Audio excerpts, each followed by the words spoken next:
Deck the halls with pools of fondue, fa la la la la la la la la.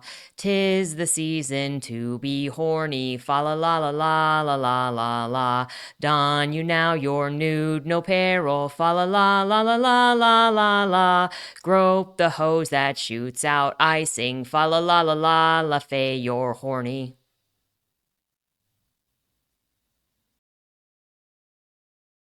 Hello, everybody.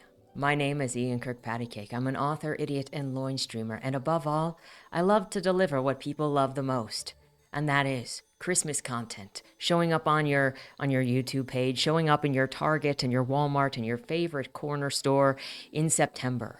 Before Halloween candy is even stocked, you've got Santa staring you down from the other side of the cash register saying, "Have you finished shopping yet?" Because Santa,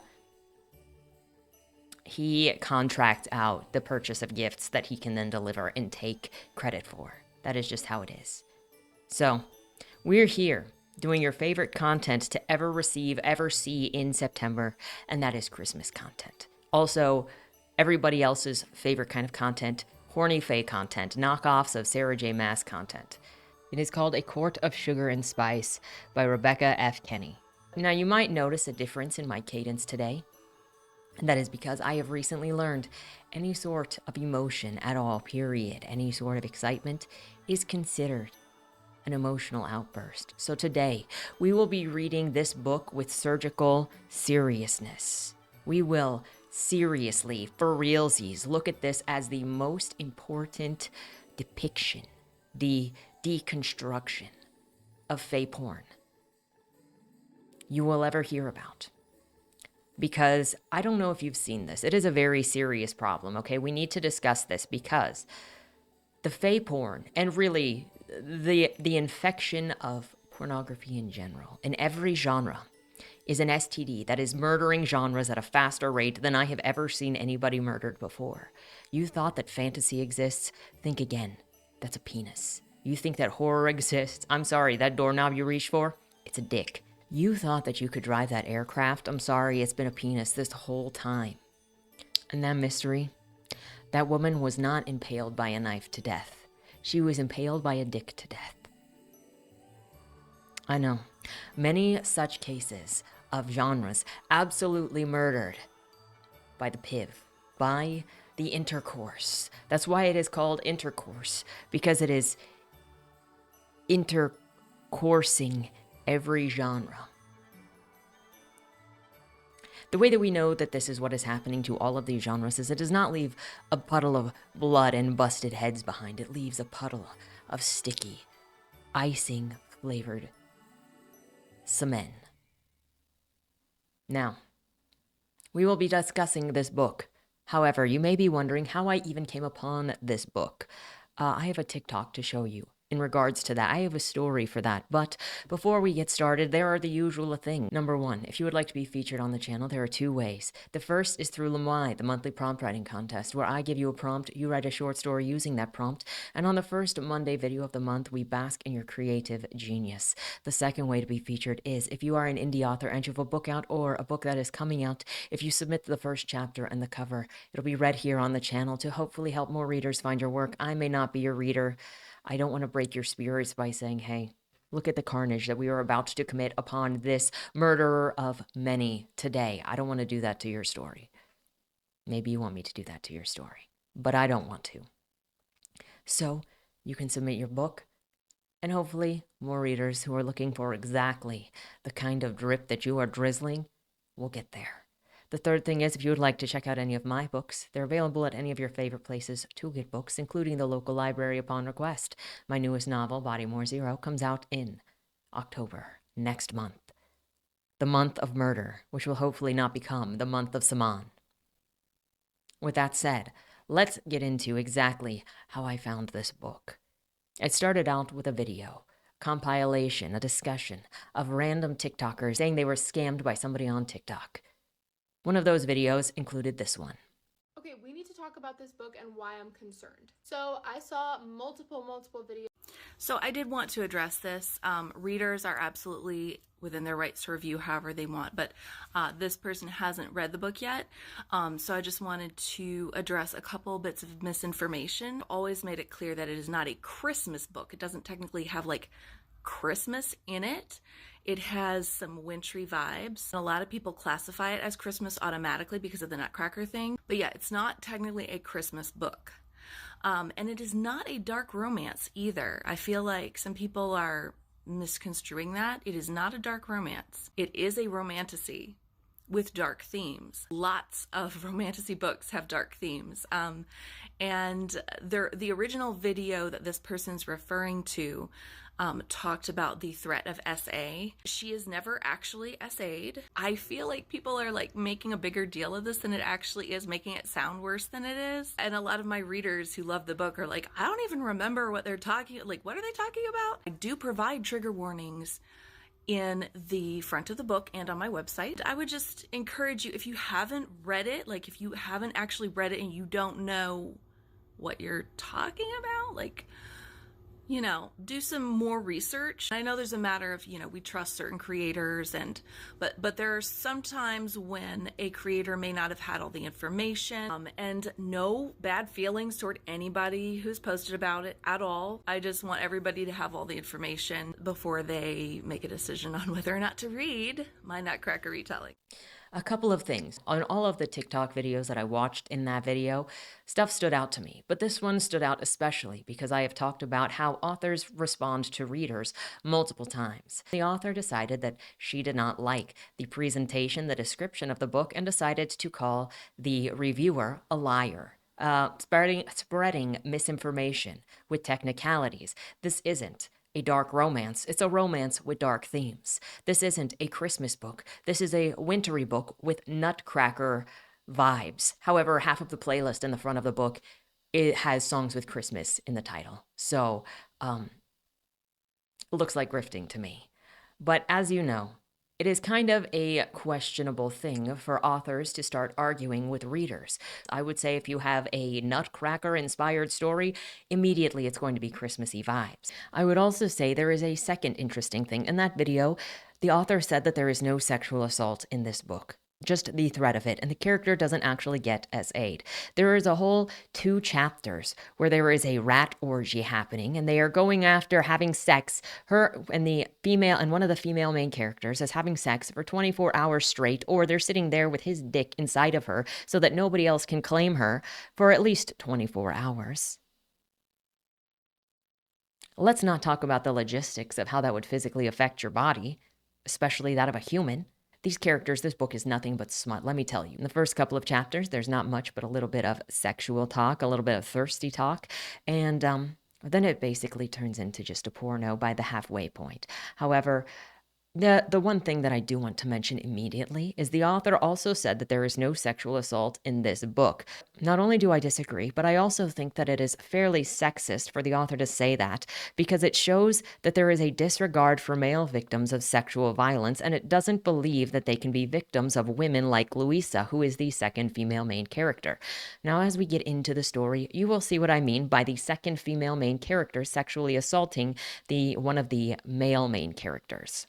There is also some consensual, non-consensual sex in this, where it talks about them fighting each other off, blood being spilled, possibly a broken nose, and shoving a dick so far down somebody's throat that they can't say the safe word, and then laughing about it. So I would say that kind of blurs the lines of consensual, non-consensual, but I'm not in that life. So you let me know. However, I will be judging it the way that I judge it. You should know from the start that I am not the target audience for this book. I find sexual content like this not only to be ridiculous, but actually disgusting. Stuff like this book makes me physically ill. If you require me to give you a reason for it, I don't owe you one. I can have my feelings, and you can continue to slick your slack to this however you like. But once the book is out in public and people are able to read it, people pay for it, we're allowed to have our feelings. And our feelings we are allowed to have our opinions. And I'm glad if you love the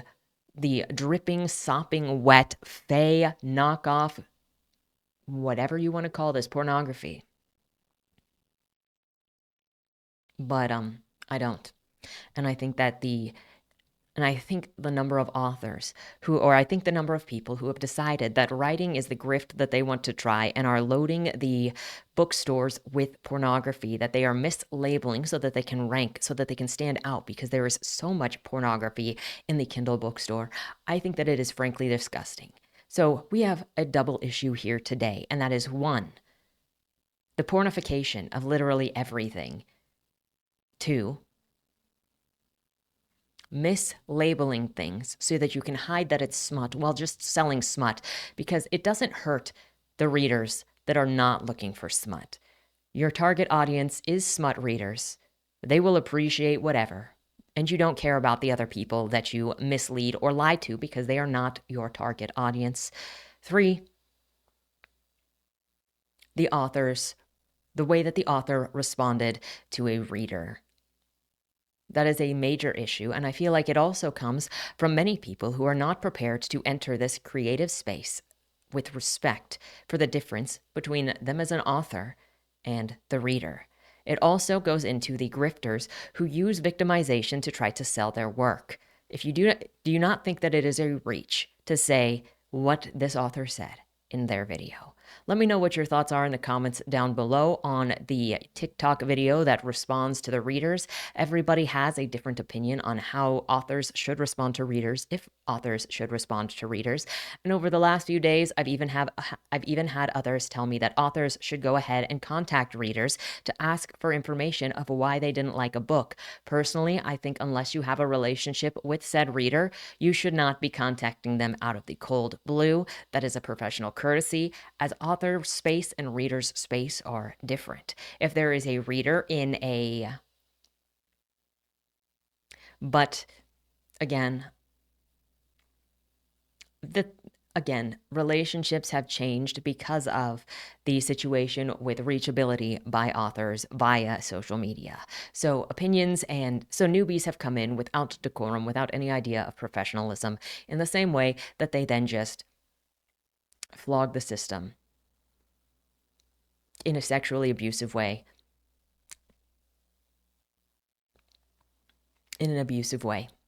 Anyway, let's get into the synopsis. And as I said, we will be reading this in total seriousness. I have never read a more serious book in my life. It is time to discuss. Starting out, our two main female characters are named Clara and Louisa.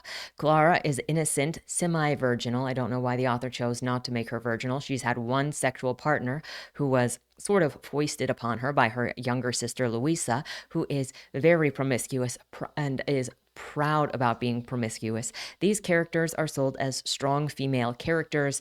I would like to start immediately by saying that abuse is not strong character. Thank you. So Clara and Louisa are sisters being dropped off at their dad's friend's house for them to be taken care of since their dad has recently passed and their mother is never mentioned. Interesting that women are constantly either pitted against each other, siblings, or used as buffers. Mothers are often not part of these stories. I wonder if that is a mommy issue. He is to be their guardian, asked to call him Uncle Drosselmeyer. Even if he's not their uncle, he's more like a godfather. They will continue to call him Godfather later instead of uncle. I don't know why this wasn't edited out.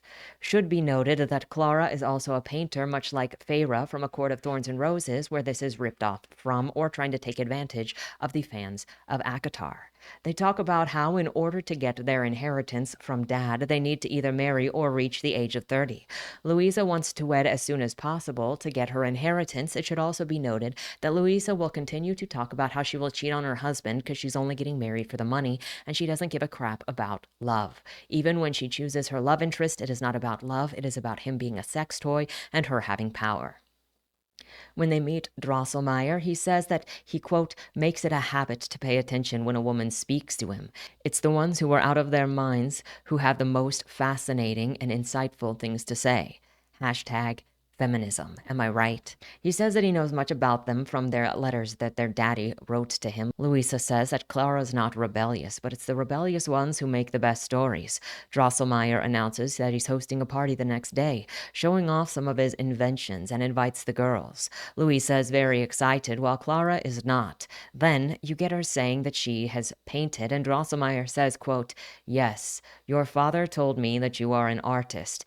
Didn't seem too pleased about it. Fritz never could see the value in beauty for beauty's sake. Always thought a thing must have a purpose. But what is life without a little gratuitous beauty? You would think that that might turn into a theme of the characters being beautiful and absolutely worthless otherwise in the story. It actually does use that for the Fae men who should be something, but they're not." Continue with the quote, "Exactly. Eagerness surges in my heart. Maybe here I'll have someone to speak with about art styles and different medias, about perspective and color theory. Because exactly, the technical aspects is what people talk about when it comes to art, not what art means." They're shown to their room and asked to avoid the third floor, which Louisa doesn't like. Quote, "Drosselmeyer helps us transfer the luggage from the stair lift to the rooms. Before he leaves us to unpack, he says, 'Dinner will be on the first floor dining room at 7 o'clock. You may go anywhere that you like in the house, but the third floor is reserved for my workshop, my study, and my suite. Please respect my privacy.'" Louisa is sitting on a bed, and after the door closes behind him, she says, "When he puts it like that, it feels wrong to think about exploring the third floor. Why couldn't he have simply glowered and declared it forbidden? Then I would have no compunction about going up there. Now if I do, I'll have guilt, because he framed it as a respectful request." She sighs, plucking the corner of a crocheted blanket. "Face it, Lou, he's neither a rake that you can charm nor a monster that you can hate." I throw her a satisfied smirk. "How very sad for you." "It is. But the dinner tomorrow night, that has promise, provided the guests are not all stuffy old gentlemen and their wrinkled old ladies. Age doesn't make someone uninteresting. I would argue the opposite. So this would be a precursor to Louisa's inability to respect boundaries. Remember that. She sees herself out to hang up her dresses, saying that she hasn't seen any servants, so like usual, she's going to have to put away her clothing. It's such a weird thing to notate when you are used to doing it yourself already. I know that I don't get to a hotel or start house-sitting somebody's place and then think, wow, I can't believe I have to put away my own clothes, because at my house, I already have to put away my own clothes. However, it's stated that despite Drosselmeyer and their father both being loaded, they thought poorly of hiring help. Or so they assume. Clara is putting her things away, listening to her sister humming through the walls, and thinks that this is her own chance to look around by herself. So despite us being told that she's the cautious one, she is in fact not the cautious one. It might have been a better choice on the author's part to make it Louisa who explores everything instead of constantly breaking Clara's character from the moment that you introduce it. But we will learn that Clara and Louisa are nothing but self-inserts for different sexual fantasies and are not characters, but dolls to be smashed together. She finds a painting hiding a secret door and considers telling Louisa, but she's jealous that Louisa usually finds these things. You could have still had her be jealous that Louisa found this if you had just had Louisa find it. The secret room is full of strange artifacts and weird animal trophies. She hears a noise and quickly leaves the trophy room, running into a wooden doll maid who is dusting the painting. Her uncle is also there. He's now being called Godfather Drosselmeyer, which is an inconsistency that is never corrected. He explains the wooden automations that he has made, much like a cuckoo clock. He doesn't explain further of it, though, and Clara wonders if it's because he doesn't like explaining complex things to plebeians like her. Clara returns to Louisa's room to tell her what she found. After Louisa is informed of the secret room, she wants to see it, but they have to go to dinner. Here they are served by more wooden maids, to which Drosselmeyer is asked by Louisa, quote, "Why use these and not real people?" "Cheaper," says Drosselmeyer, "and less annoying." "But surely real people could accomplish a wider range of tasks," Clara puts in. "You'd be surprised. How's your roast beef?" Delicious, Louisa replies. And on that note, what's the situation as far as beef in this area? And when I say beef, I mean beefy men, not meat curtains. Louisa, gasps Clara. She's kicked under the table. Drosselmeyer says that he must approve of whoever the ladies want to get with. Louisa is thinking, quote, I am so damn sick of hearing her say Louisa to me in this reproachful tone. I am so damn sick of being treated like a rebel who must be curbed simply because I want to make my own choices and enjoy my life the way I see fit. But for now, as much as I hate to admit it, Clara is right. I need to appear docile and obedient at least until I figure out the character of my new guardian. You would still have to pretend that if you married a man of any sort, right? At least in front of to his face. But who knows? She was going to get syphilis for herself and then him, and then their faces would melt, and then they would die together before they were actually 30. Let's be real. After dinner, Louisa's checking out Drosselmeyer as he moved bags upstairs and thinking that he's looking pretty tight and trim, and she should seduce him if she should want to, and then she could get away with much more. Even if Clara thinks that it would be silly, stupid, or disgusting otherwise, she's seriously considering seducing Drosselmeyer. It's here that we learned that Clara has a long history of getting along with everyone that she knows. It is here that we learn that Louisa has a long history of getting it on with everyone that she knows, men and women, but she prefers men. Quote, I prefer men, though there's something so primal in the way that they want me, the way that their bodies react so boldly prominently. I love a low, helpless male moan so much. I wonder if I could tease one out of Drosselmeyer. But I need to be strategic about this. Seducing him probably isn't the way to get approved my choice of a husband whenever I make that choice. This may call for a different kind of manipulation, and it starts with me finding out what he is hiding on the third floor. So she is saying she wants to blackmail him. Not only is she a violation of personal boundaries, of respect, of the no words, which are no, and please respect my wishes, she is a blackmailer. She is in it for herself. She is a terrible person. Repent. Also, don't ever let anybody make you feel bad about being a male writing a woman, because when you see the way that some of these women write men, it's disturbing the way that they dehumanize men, and especially the way that some women objectify men and see them as nothing more than a toy to be used and then thrown in the drawer and have no value beyond that. It is very disgusting. And it is just as disgusting as the men that say panty shots and sexuality are the only thing that women have to offer a story. After dinner, they all go to Drosselmeyer's workshop room and showroom, where he shows off many of his contraptions and his special-made dollhouse. One of those items of particular interest is a nutcracker that Louisa wants to try out. She collects nuts from the kitchen downstairs, and the girls say that they didn't really get to eat nuts when they grew up because Dad didn't think that nuts were good for them. Louisa drops the nutcracker on the ground accidentally and feels bad because he looks so human and so helpless. She swears inwardly, feeling that she has ruined one of Drosselmeyer's inventions for the first night that they are being there. Gosh darn her for being so naturally clumsy. This won't ever come up again because she is a based badass that just can do anything and everything and never is clumsy again. She thinks about sneaking back in to glue on the broken piece of wood later on in the night. The girls return to their rooms, and Louisa's not really interested in talking about their new home. After Clara goes to sleep, Louisa sneaks into the workshop as she said. Contradictory, she says that Clara would go into the painting spells and live off sweets for a while, but she also says that Daddy never let them bring sweets into the house. So were you living off of sweets, or were you constantly sneaking them into the house? When she's trying to fix the nutcracker, she cuts her finger so bad, apparently, it's turned into a Quentin Tarantino film in this room because of the splinter just turning her finger into a bloody spray nozzle. Blood is just going everywhere, but it doesn't slow her down at all. She just reminds herself to scrub the nutcracker down later, and the nutcracker starts vibrating. As you do, she probably hit the switch on the back. This is probably not actually a nutcracker for real. It is a dildo shaped like a nutcracker. If that was your guess, you are correct. That is exactly what it is. It will also eventually become basically a 9-foot vibrator dildo thing, whatever. She doesn't treat it like it has feelings, okay? Also, look at the mastery in this segue. Quote, I pick up the nutcracker and settle the splinter into the crevice along his arm. I press tight for a few seconds, waiting for the glue to set. Blood from my finger is getting on his shoulders, too. I'll have to wipe that off before I leave. Suddenly, the nutcracker vibrates in my hand. I nearly drop him. Shit, I hiss. What the hell? My naughty tongue is courtesy of Clara's math tutor.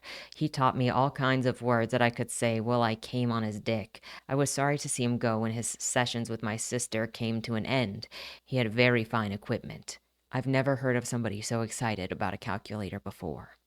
The vibrating is freaking her out, so she tries to put the Nutcracker back, but it doesn't fit in the position it used to be in. It's too big, and he explodes into a Nutcracker the size of a human, bigger than a human, on his knees, stiff, and he says, "Mortal girl, you will assist me." Despite her discomfort, her only response is, "Excuse me, it is mortal woman." She slapped herself, thinking that she is dreaming, and is immediately rude to the Nutman, who says that he is a fey prince. She thinks, oh, shoot, I need to tell Clara about the Nutman, also says Drosselmeyer is a hunter and a horrible man. Louisa continues to be rude to the Nutman, cutting him off, being annoyed at his speech, and bossing him around, saying that they are going to go and he's going to explain everything to her sister. Like, what is her sister going to do? Quote, "Stay, I tell the Nutcracker. The pink circle on his cheek seems to darken. The insolence of you mortals, it's not to be borne. You'll have to bear it, since it seems that you are in some kind of trouble and I am your only hope." I smile sweetly at him. "You might want to lean against something before you fall over." If this is how she acts with him, then I'm not sure that I trust all of the references she made to the lower class men and women that she slept with. We also have a moment in here when Louisa claims that her dad was restrictive in their upbringing, but all we know about their dad is that he didn't let them pig out on sweets, didn't hire employees to do everything for them, and didn't hand over their inheritance to blow before they turned 20. If that's restrictive, help. All I'm reading from this is somebody who is privileged from a privileged background who is trying to guess what it's like to be disadvantaged or abused and has no idea. So Louisa wakes Clara up and introduces her to the Nutman. She doesn't believe what is going on at first, but he continues to inform that Drosselmeyer is an evil man who has been hunting magical creatures and people like him since he was young. They assume Louisa getting blood on him is the reason why he came to life. The blood interrupted the curse on him. We will get no further information on that. It doesn't really matter anyway. The only way to end the curse for real and get all of the power back is to return to the Court of Desires in the land of Fairy. Yes, that is correct. They are from the land of Fairy, like the land of human, and to dunk him into the unending pool that is in his castle. All of the automatons are also Fey, but he must return to the Court of Delight before the Court of Dread takes over his land. Quick, before Rysand gets there, you need to take over the courts.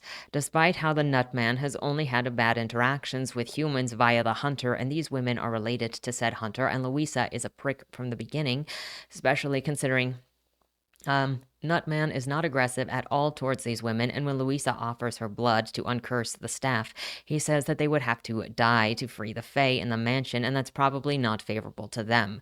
He would have been scarier if he did say that. It also would have been more justifiable, since he might believe that they are guilty, like Drosselmeyer, since they are guests of Drosselmeyer. But let's not put any tension in any of this, and also let's not give the king, this is the king of Fairy, by the way, any power whatsoever. He'll try to get back to his kingdom, free himself, and then come back to free his people, he says. It's also hard because the portal to Fairyland shows up in random places, and Drosselmeyer has cursed the portal so that no Fae can pass through it unless he wishes it so. There are a few other portals to the human world, but no Fae has found Drosselmeyer's house yet using them.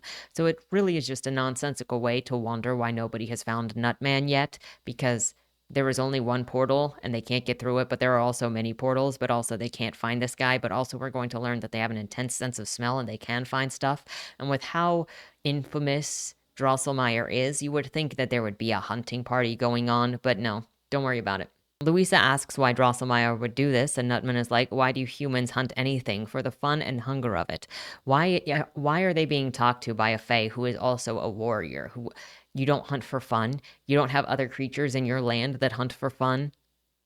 He then begs for their help. This is met with, quote, Louisa snorts. Now you have nice manners? She tugs him on the arm, pulling me aside and muttering, what if this one and his people are evil? What if Drosselmeyer is protecting the human world from their kind? We shouldn't interfere. She has a point. In most of the legends I have read, the Fae are wicked creatures, prone to torturing hapless humans, replacing children with changelings, and encouraging all sorts of debauchery. He had a huge old book of fairies. There were sketches in that Papa would have ripped out if he'd known that they were there, sketches of naked Fae coupling in every conceivable position. So I guess it is also the Kama Sutra, or Fama Sutra, as it were. How did Papa not know that when Papa was also a Fae hunter? BT dubs, we will learn that later. So apparently he knew everything and understood the Fae encyclopedia, but also had a Fae encyclopedia with porn pictures in it that he didn't know, so his children could be exposed to it. Funny how it always works out like that.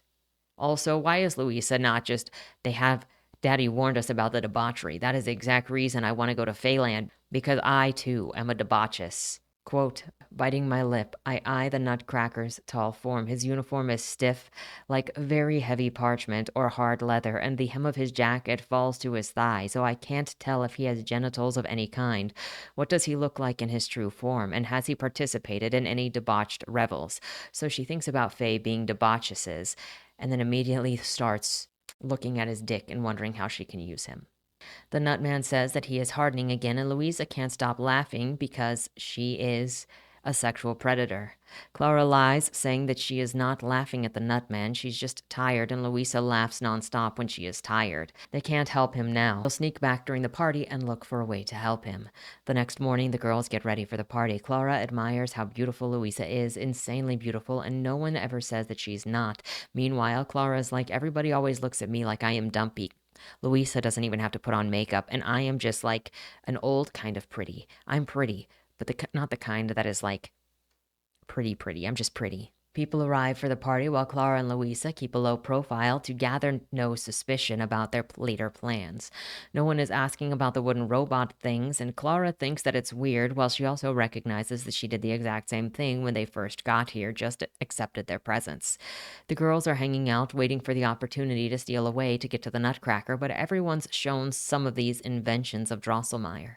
The ladies hear some guys flirting around the Nutcracker going, lol, I wonder if Drosselmeyer can make it suck my dick. Lol, LMFAO. The girls are surprised by the language, and Louisa, I don't know why the girls are surprised by the language, considering Louisa was talking about math teacher's calculator not that long ago, but okay. Louisa uses her cleavage to ask a gentleman to go and get her a drink, and they do, and Clara complains. Quote, would you be a darling and find one of those funny automatons with drinks, she says. I haven't had hardly enough wine, and I want to be just a little bit naughty. With each word, she walks her fingers farther up the monocle man's shoulder. Of course, my dear, he hurries off, accompanied by his friends. Did you see the way that she looked at you? Did you see the way he looked at you? I murmur. You shouldn't encourage it, Lou. The crawling eyes of men aren't something I fear, she says, and they can do nothing here except what I allow. Why shouldn't I use their cravings to my benefit? Being looked at that way would make me feel so cheap, though. Cheap and dirty. Poor Clara, she circles my shoulders with her arm and squeezes. Men are going to look at you that way, whether you like it or not. You can fret and stew about it, or you can turn it into power. But they shouldn't, I say stoutly. The world needs to change. Maybe it will, but until then I choose to manipulate what is to my advantage rather than pining after what should be. Ah, look there. Our two-faced grandfather is beginning to show off his wares. While Drosselmeyer is showing off some of his inventions, the girls run off to the workshop, and he looks that way, and it makes Clara go, he knows what we're doing, we need to run faster. She tells Louisa to keep running. They get to the Nutcracker on the third floor. Louisa bites her fingers and makes it bleed again to bring the Nutman back to life, and the door's locked. But there's no keyhole. So they're like, maybe it is magic. He looks at the lock and says that it is iron, so he can't touch it because Fae are allergic to iron or whatever, and you can only open it with blood, and maybe only Drosselmeyer's blood because it is a magical lock. Louisa asks why all magic has so much to do with blood, and he's like, because blood equals life and it's salty. She learns that blood gives Fae power and restores him, but can't bring back the normalcy permanently. That again is just the unending pool's job. Now I am going to break your mind with this. Vampires are never out of style. They just change form. Whether it is the form of an angel, the form of a demon, the form of a fae, the form of a space alien, the form of something, or the form of a Teuton priest. There are vampires all the time. They are always popular. And because of this, you have Louisa say, "Why don't you drink my blood? Could it make it last forever?" Clara is like, "What the frick is that offering?" Louisa's like, "You can answer that later. Just think about it. Would you like a sip? Nom nom." They get through the door and look for the portal to Fairy, which looks like a normal door to nothing. Louisa is annoyed and also doesn't like how Nutman over here is looking at Clara or how he said her name. So it's just Louisa being jealous because Nutman doesn't show any interest whatsoever in this character. He also says, quote, "And I," his wooden face flinches as he smells something rancid. "I am grateful. Thank you. That looks like it hurt." That looked like it hurt. "Not used to needing anyone's help," he says, low. "I'm sure that you had guards and servants and advisors helping you all the time. You probably never noticed. Typical for a careless, spoiled prince. Louisa." Clara catches my arm and pulls me ahead, dropping her voice. "Why are you being so mean to him? He annoys me. A stuck-up royal expecting us to be grateful that we get to put our home and our future at risk for him." I snort and jerk away. Let's not forget that she was complaining about how they didn't have servants at her house or at Drosselmeyer's house before. But yeah, now she's going to assume what the Nutman does, what he's been through, what he does as a king, how much servants he has or does not have, and say that he is not grateful for you giving up what you are giving up. It should be noted that he is giving them a choice, and they have chosen this, but she is resentful that she has chosen this. They keep going, searching for all rooms, find iron chains and tables for holding Fae, confiscated weapons, and he explains how Drosselmeyer was hunting careless Fae for a while, but more recently switched to warriors. He'd been wondering where some of his warriors had gone until he ended up here and saw them as servants. He doesn't remember how he got here, but knows that it came at a time when the Rat King was trying to invade his country. So if only Drosselmeyer had made a deal with the Rat King to take over, but unfortunately the Rat King is also a Fae. You will learn that everything in Faeland is a Fae. It doesn't matter if it's a snake, if it's a chicken, if it's a Rat King made of rats, if it's a creature made of plants, which there are plant creatures, it's all Fae. They panic in search of the portal. Louisa slows down, not sure if they should trust the Nutman. What if he is a bad guy? She says that she is watching this, because even though Clara trusts the dude, she is usually the one to be more a fluid version of good and evil, but this Fae could be evil. So again, we're breaking the character. Why even set up these character archetypes if you're not going to follow through? Quote, "My hand closes on the cool pearl hilt of a dagger. I'm not sure. Why would a good friend of our father's, one to whom he's entrusted us and our fortunes, why would he do something so wicked as to enslave creatures who are perfectly harmless? Didn't she say that these creatures are not perfectly harmless because they had read the Fade books before and said that they are evil and debaucherous and they know everything about them? So they are not harmless, but now they are harmless because you're going to believe the guy that says they are harmless? You know, Lucifer also says that he is harmless victim. I never said that Fae are perfectly harmless, replies the Nutcracker, holding my gaze. Far from it, but those of the Seelie kind are more high-minded, just, and intelligent than humans. When we err, we learn from our mistakes and do not repeat them. Can you say the same for your race? Not all humans are the same. I move forward from it. I move toward him, knife in hand. You despise us, yet you ask us to trust you over our father's dear friend. The arrogance of it. I laugh lightly, nervous excitement flooding my body. I've never held a weapon like this, and it sends a thrill of power along my arm and through my heart. Two things. Previously, she said that her uncle slash godfather, whatever, was not trustworthy before anyway. She assumed that he was lying to them, that he was going to take advantage of them. She is the manipulator who was previously talking about taking advantage of this old man or trying to manipulate this old man. The second thing is, there is something wrong with you if holding a dagger in your hand makes you wet. And I'm also kind of stuck wondering why all of these people are obsessed with daggers, whether it is Isla, whether it is Violet slash Peripatina, whether it is this. But if you're walking towards somebody holding a knife and you're getting sexually excited, you're a psycho. She thinks that she is better than the Fae when she is calling the Fae dangerous and dubious, but she is openly threatening him and getting excited at the idea of physical violence toward him. Louisa challenges the Nutman, says that she doesn't trust him, and the Fae are known to be tricksters, so why should she trust him, period? The Nutman goes, "Are you racially profiling me right now?" And she agrees to let him go if she can go with him to make sure that he isn't lying. So again, it makes no sense for her to resent him not giving her a choice when she has made the choice and specifically said, I will only send you back if I can go with you to make sure that you were not lying to me. You did this to yourself, Louisa. Take responsibility and don't blame other people. But you can't do that, can you? Because you are a narcissistic, evil woman. Can't help but notice the number of women who somehow think abuse, sexual abuse, and predatory behavior is women's empowerment. That's something that should probably be studied, and you should probably see a therapist if you think abuse and harm create strong women. He's also glad that Clara's not protesting to think of the day when Clara lost her virginity. Quote, she is an artist, a lover of the beautiful and the wondrous. It shouldn't shock me that she wants to have a look at the fairy realm. Cautious though she is in most areas of her life, she occasionally makes a leap with me, like when our postman brought his good-looking cousin around one night. Clara and I crept out the back kitchen window and spent 2 hours with the boys in the garden shed. Are you telling me that they had like a foursome? Her first time was a foursome, or her first time was with her sister watching. Later, she told me that she gave up her virginity there, in the dark, among the clay pots and the bags of seeds. You were in the garden shed. I assume it's one room. And you didn't know. You spent the time there together. That doesn't make any sense. Please, edit your work before you put it out there. It is pretty insulting for authors to throw this garbage out there, and I get that you're not thinking when your brain is turned on. Her tryst with the postman's cousin came after months of her expressing dissatisfaction that she was still sexually inexperienced. She made a careful choice to leave childhood behind that night. Yes, she has moments of rebellion, but hers is a calculated recklessness, always with a reason. I do love that about her, and I love that she is not fighting me on this. I will never get over how casual all of these stories are about siblings and family members being very, very heavily involved in each other's sex lives. I accept that that is my freaky, that I don't know the sex lives of my siblings, that I am not interested in the sex lives of my siblings, but just know that if you think that's normal, I think that you're the weird ones, but that's fine. Also, it is a very immature and childish perspective if you think that losing your virginity is specifically leaving your childhood behind.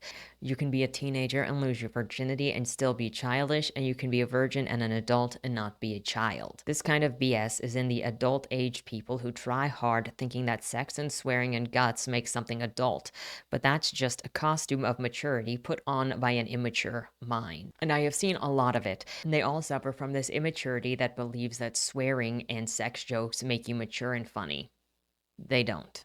The Nutman says that no one can take over his throne without him passing it on willingly or the king dies, but also that the Rat King can use his magic to corrupt people and steal his throne away. So you can't steal the throne, but you can steal the throne. It makes no sense, it's just making something up to pretend why he can't lose his throne. It's dumb. Nutman Fey King says that he doesn't want a couple of human girls in voluminous skirts slowing him down when he's at war. And his wobbling legs make Louisa go, slowing you down, huh? Looks like you're the cripple here, buddy boy. Lean on me, because you clearly need a woman to lean on. He agrees to take the women with him for his protection until he finds a better protection. So a couple of human upper-class women who haven't ever fought a day in their life in some Victorian-style whatever are better protection than just him being on his own. The girls grab weapons, open the portal, and prepare to jump in. Apparently the whole portal opens to a random place thing might just be Drosselmeyer moving it around, so they're sure that they'll end up in a place that is good to land because that whole thing was BS before and hopefully you're horny enough to have forgotten it. They hear banging down the hall and Drosselmeyer is coming, so they're going out as fast as they can and jump into the portal. They get into the land of fairy, which blows Clara's mind. It turns out that its very existence has a tendency to trip up human brains, and Nutman didn't warn them about that either. Now he's like, oops, but close your eyes and it'll help. Nutman is warning them that the hunter will soon figure out where they are, where they went, and so if they don't move, he will be on their tails soon and everything will be lost. Drosselmeyer is currently yelling through the portal. He isn't attacking them, so they run off into the woods as fast as they can and into a bunch of hideous rat-headed men in robes. Nutman is like, oh, fuck no. And yes, you will notice that there are random swearings in here all over the place that break the setting, that make no sense. It is just a child pretending to be an edgy adult by swearing and inserting sex. They have 2 bombs that they got from Drosselmeyer's armory, and they throw them at the Ratmen. One of the Ratmen's heads gets blown off, which reveals that the rat head is just a mask covering the face of a super hot man because, of course, the Rat Kingdom is made up of super hot men. After the second bomb is thrown, they run for it. They're getting closed in on by the Ratman, and Clara's over yonder fighting someone by herself. Nutman and Louisa are next to each other, and Nutman is on the ground so Louisa can kick him and tell him to get up. It was time to fight. Great way to treat a king, just being straight up abusive when you were saying you wanted to be here to protect him, but you can't even do the bare minimum. The rat gets the upper hand on Louisa and gets ready to rape her when Clara comes in and gets the rat off her. They fight the rats and get away again, and Nutman is like, wow, we're lucky that they used their weaker magic today instead of their stronger magic, because the stronger magic would have overwhelmed us faster. And they're like, why didn't they use the stronger magic? And he's like, I don't know. So apparently we're not sending our best rats into the fight. Nutman says that he is lucky he has these she-banshees with him, or else his head might have been headed to the Rat King. He checks on Louisa to make sure that she's all right, and Clara is crying and apologizing, saying that I should be comforting you, as she's crying. She's saying she should be comforting the other one because the other one was almost raped by a rat man. Quote, she's used to apologizing for tears. So am I. Our father despised crying, said that tears were a woman's tool to manipulate men. Clara and I had learned long ago that we should only shed them in secret. Nutman says that they need to move fast, and it looks like the Rat King has taken over, and that was just a scouting party. There will be more. But he knows someone who might be able to help them if they can get there. To be edgy, he says the guy is worse than a friend. He's family. It's just so fortunate for them that they landed somewhere near his friend in his kingdom and not somewhere else that is entirely different. As they move, Clara thinks about the rat she just killed. Quote, I never thought that I had it in me to kill a living thing. But the black blood of the rat soldiers sprinkled all over my dress says otherwise. And I didn't just kill him, I demolished him. I'm not sure how many times I stabbed him. I hang back behind the Nutcracker and Louisa, trying to cope with what happened. My hands and legs are a little shaky. But inside, I feel calmer than I have any rights to be, considering what I have done. It's as if some poisonous knot in the pit of my chest has been unwound. I think I may have been murderously angry for a long time, and I didn't know it. I'm certainly better at fighting and killing than I ever suspected. That should scare me. But in places like this, it could be an advantage. So she's not scared that she killed somebody. She's feeling no aftershocks of killing Buddy, and she's just amazing at it the first time she does it with zero hesitation. That speaks to deeper issues that we're never going to get into in this because it doesn't want to, because it's really just a power fantasy where nothing matters, and you know from the beginning that nothing is ever at risk, so anything that happens to these characters is because the author wants it to happen to these characters, which means that the almost rape attempts that happen on characters like Louisa with the rat guy is just edging. I learn way too much about authors by reading their smut, okay? As they travel to the Nutman's cousin in the woods, he's like, this guy might be hard to find since he likes to wander around, but don't worry, we will in fact find him. Well, I mean, if you hang out at his cottage, he has to return sometime, right? Nutman is also turning back into his wood form, so Louisa cuts herself again to bleed for him.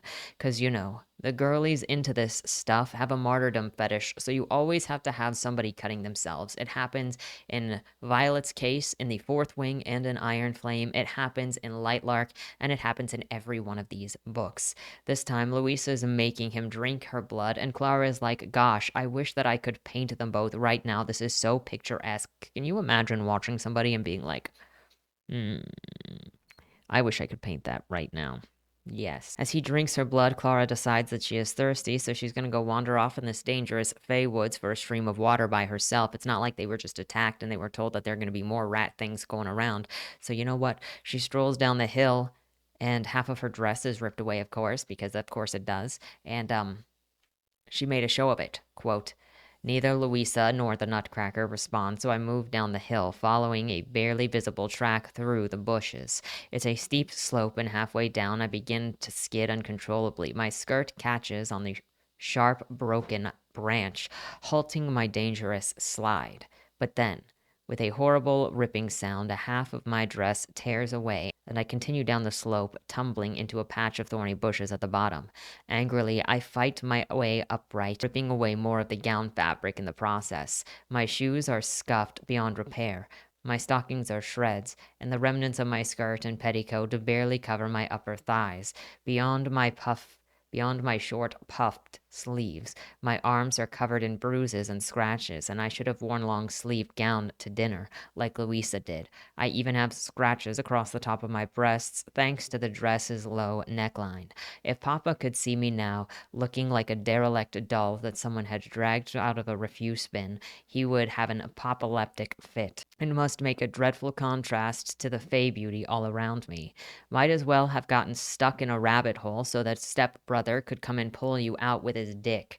Please, there are certain tells of a story that show what the predisposition of that story is, and one of it is telling you how continually sexual and naked somebody looks, and the other giveaway is the constant description of nipples in clothing. That's another one. She gets to the sugar water and drinks it because it's not just water, it is sugar water. Since everything in Faytown is meant to give you diabetes, that would be kind of funny. Let's be real. If you had the Fae who don't respond to sugar so they can be six-packed and awesome, and then everything else in the sugar fairy area just gives you diabetes because it is not meant for human consumption.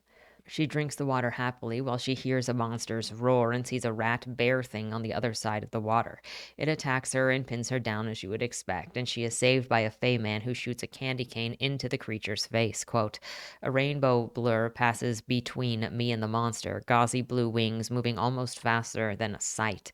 A slim, graceful figure, a trickle of light laughter, a fairy, and not a cursed fairy or an unseelie. This is a Fey in their true form, his true form, because the laughter rippling through the air is young and male. The sound of that cocky, masculine laugh sends tiny naughty thrills racing through my body despite my terror.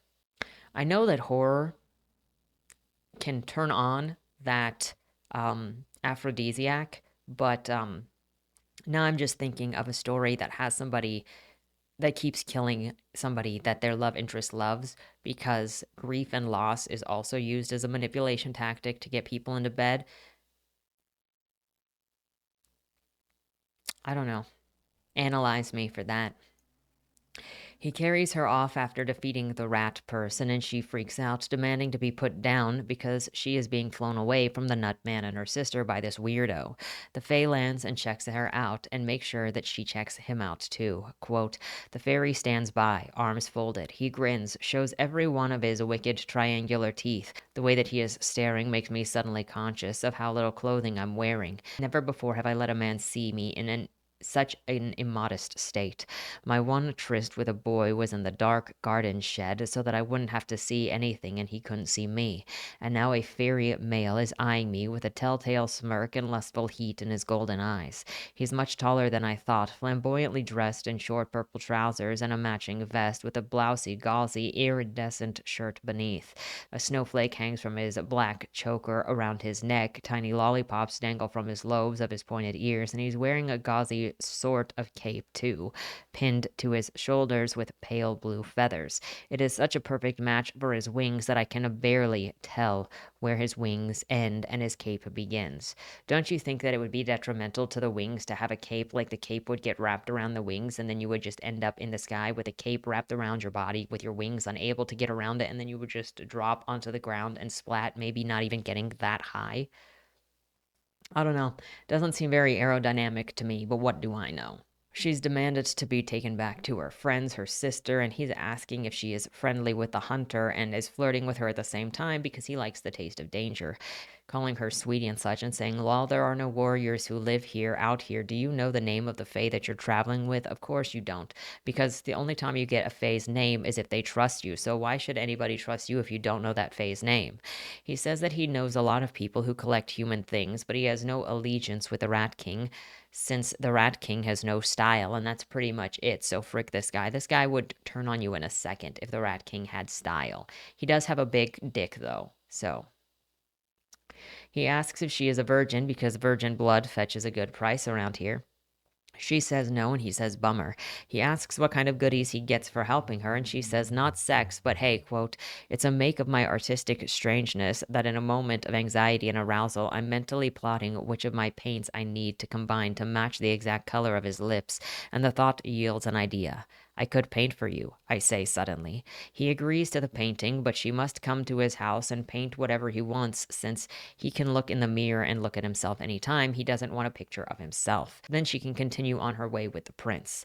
I see that there is no hierarchy here that would respect the prince or the king to be. So what role does royalty even play in this world? You will find that even later when you get to the king talking about his responsibilities of him and his wife, there are none. They just travel. It's just money. It's just a title that doesn't mean anything. This is a continual problem with a lot of these books. They discuss roles in society, but they're all meaningless. You don't even have respect between the hierarchy, whether somebody is a captain, a lieutenant, a king, a teacher. Everybody is always acting as if they are on the same plane. There is no difference, and so that makes any sort of defiance meaningless. You're not edgy. You're like everybody else. You're a teenager with no respect for anybody else. Louisa is still feeding the Nut King her blood, barely hearing as Clara goes off, and now Nutman's becoming more human with more blood. He finishes, and he becomes taller as well as less woody. He also seems to have enjoyed the blood quite a bit, zoning out, needing Louisa to stop him because he was just going to keep consuming. They go looking for Clara now that he has got his wits about him, and run into a mole rat. Louisa can't help but go, lol, that looks like a dick, doesn't it?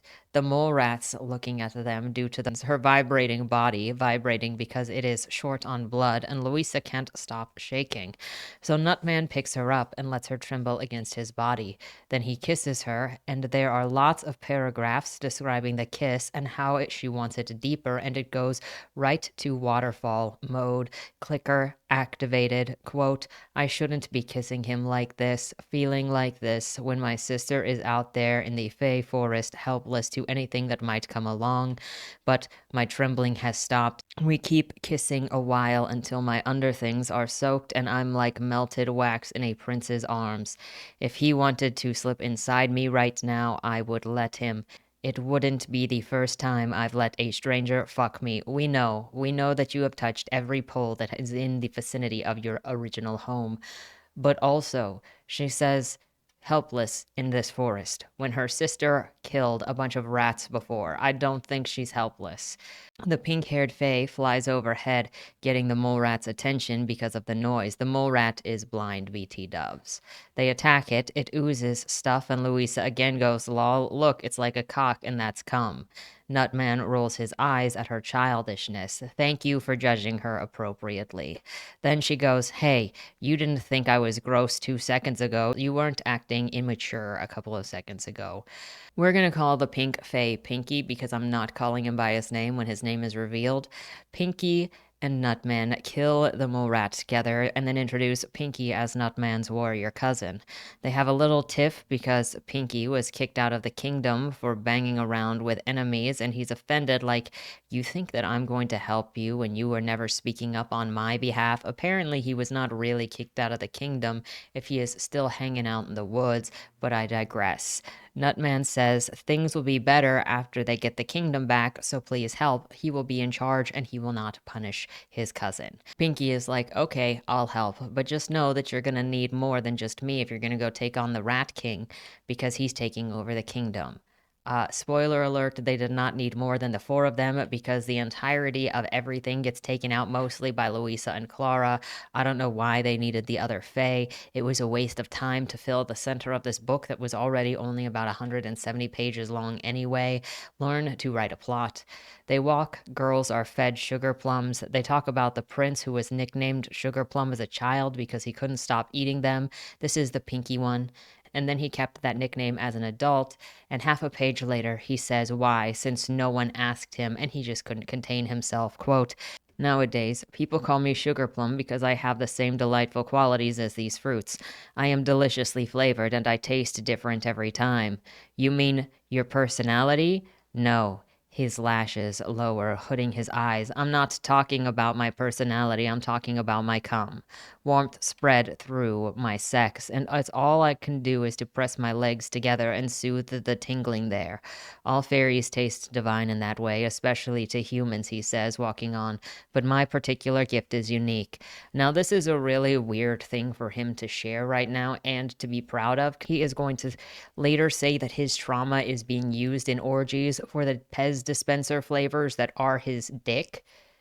and how damaging it has been and how it dehumanizes him to only be seen as a flavor nozzle. But currently, that is the first thing that he is telling these people, as if it is not going to be the first thing that they all think of using him as a flavor nozzle. So I don't believe your trauma that you're going to give later, that you have a problem with people seeing you as a flavor nozzle, when that is the first thing that you tell some strangers immediately to get them obsessed with tasting your flavor, in tasting your drip. Clara asks why Droffelmeyer hates Faye, and the guys are like, you can ask him when you get home. The girls are like, if we go home. They assure them that they'll find an exit when they are done. There are multiple ways to get back to the other world. That is also, I guess, if you want to go back, because you could stay in the land of sugar and drink the sugar water and eat the icing cement. Humans also, they also make the argument, despite how they said they didn't like humans here in general, they make the argument that humans age slower in this realm, so maybe you should want to stay. Then they continue on their way. They get to the house that is Pinky's house, and they're told stories about the weirdo lying evil dealer who liked to drink Fey blood and trick Fays, so be careful. They go inside, and Clara's looking at everything. Pinky notices and is like, wow, you really are an artist. Look at the way that you look at things. That obviously shows that you are an artist. Like, wow. And she's like, I don't know about that. And he's like, you've had someone in your life to make you feel ashamed about being an artist, didn't you? But it is a primal need of yours, isn't it? He says, quote, interesting. You and your sister had the same upbringing, yet she seems more open than you, swearing, yelling about cocks and cum and such things during the battle with the mole rat. And I do believe that she was doing something naughty with my cousin before we showed up. I could smell her wet thighs. I wouldn't be surprised. Then I bite my lip and look away from him, feeling as if I've betrayed Louisa in some way. She's the experienced one. He leaned toward me, mischief in his eyes. But you're the secret freak, aren't you, darling? Closer, he bends, inhaling his lashes drifting shut. I can smell it on you, the delicate sweetness of your lust like melted sugar sliding between your legs. It's insulting to constantly make the virgin the freak, because that also goes back to an idea of sexual repression generally, and that if you are not sexually open like Louisa, then you are bound to be freakier, you are bound to be repressed, and you have all of these other things that you would like to do. Generally speaking, Clara is going to be the one that ends up in the exhibitionist orgy. She is also the one that is going to have the rape chase fantasy garbage with this guy.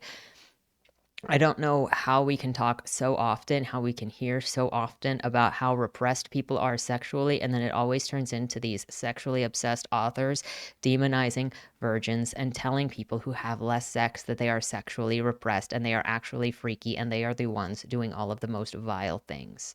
If you want to have whatever sex life you want to have, go for it. But there is clear messaging that happens in the pro-sex crowd that I keep seeing, in the same way that you want to complain about the purity crowd. They are both bad to be pressuring the others. It is disgusting to me. Also, his sniffing of the wet thighs and feminine liquids from afar is definitely not weird, especially when he is going to complain about people jollying his cane. He's also probing and urging in a direction that he wants this stranger to go, so there are no boundaries here as well, no respect. It is just coercion over the seemingly weaker, seemingly more cautious, and preying on this person. I can't blame him as a Fae, because Fae are tricksters. Fae do prey on humans. I can identify, however, that this book and this author seem to not understand boundaries. No.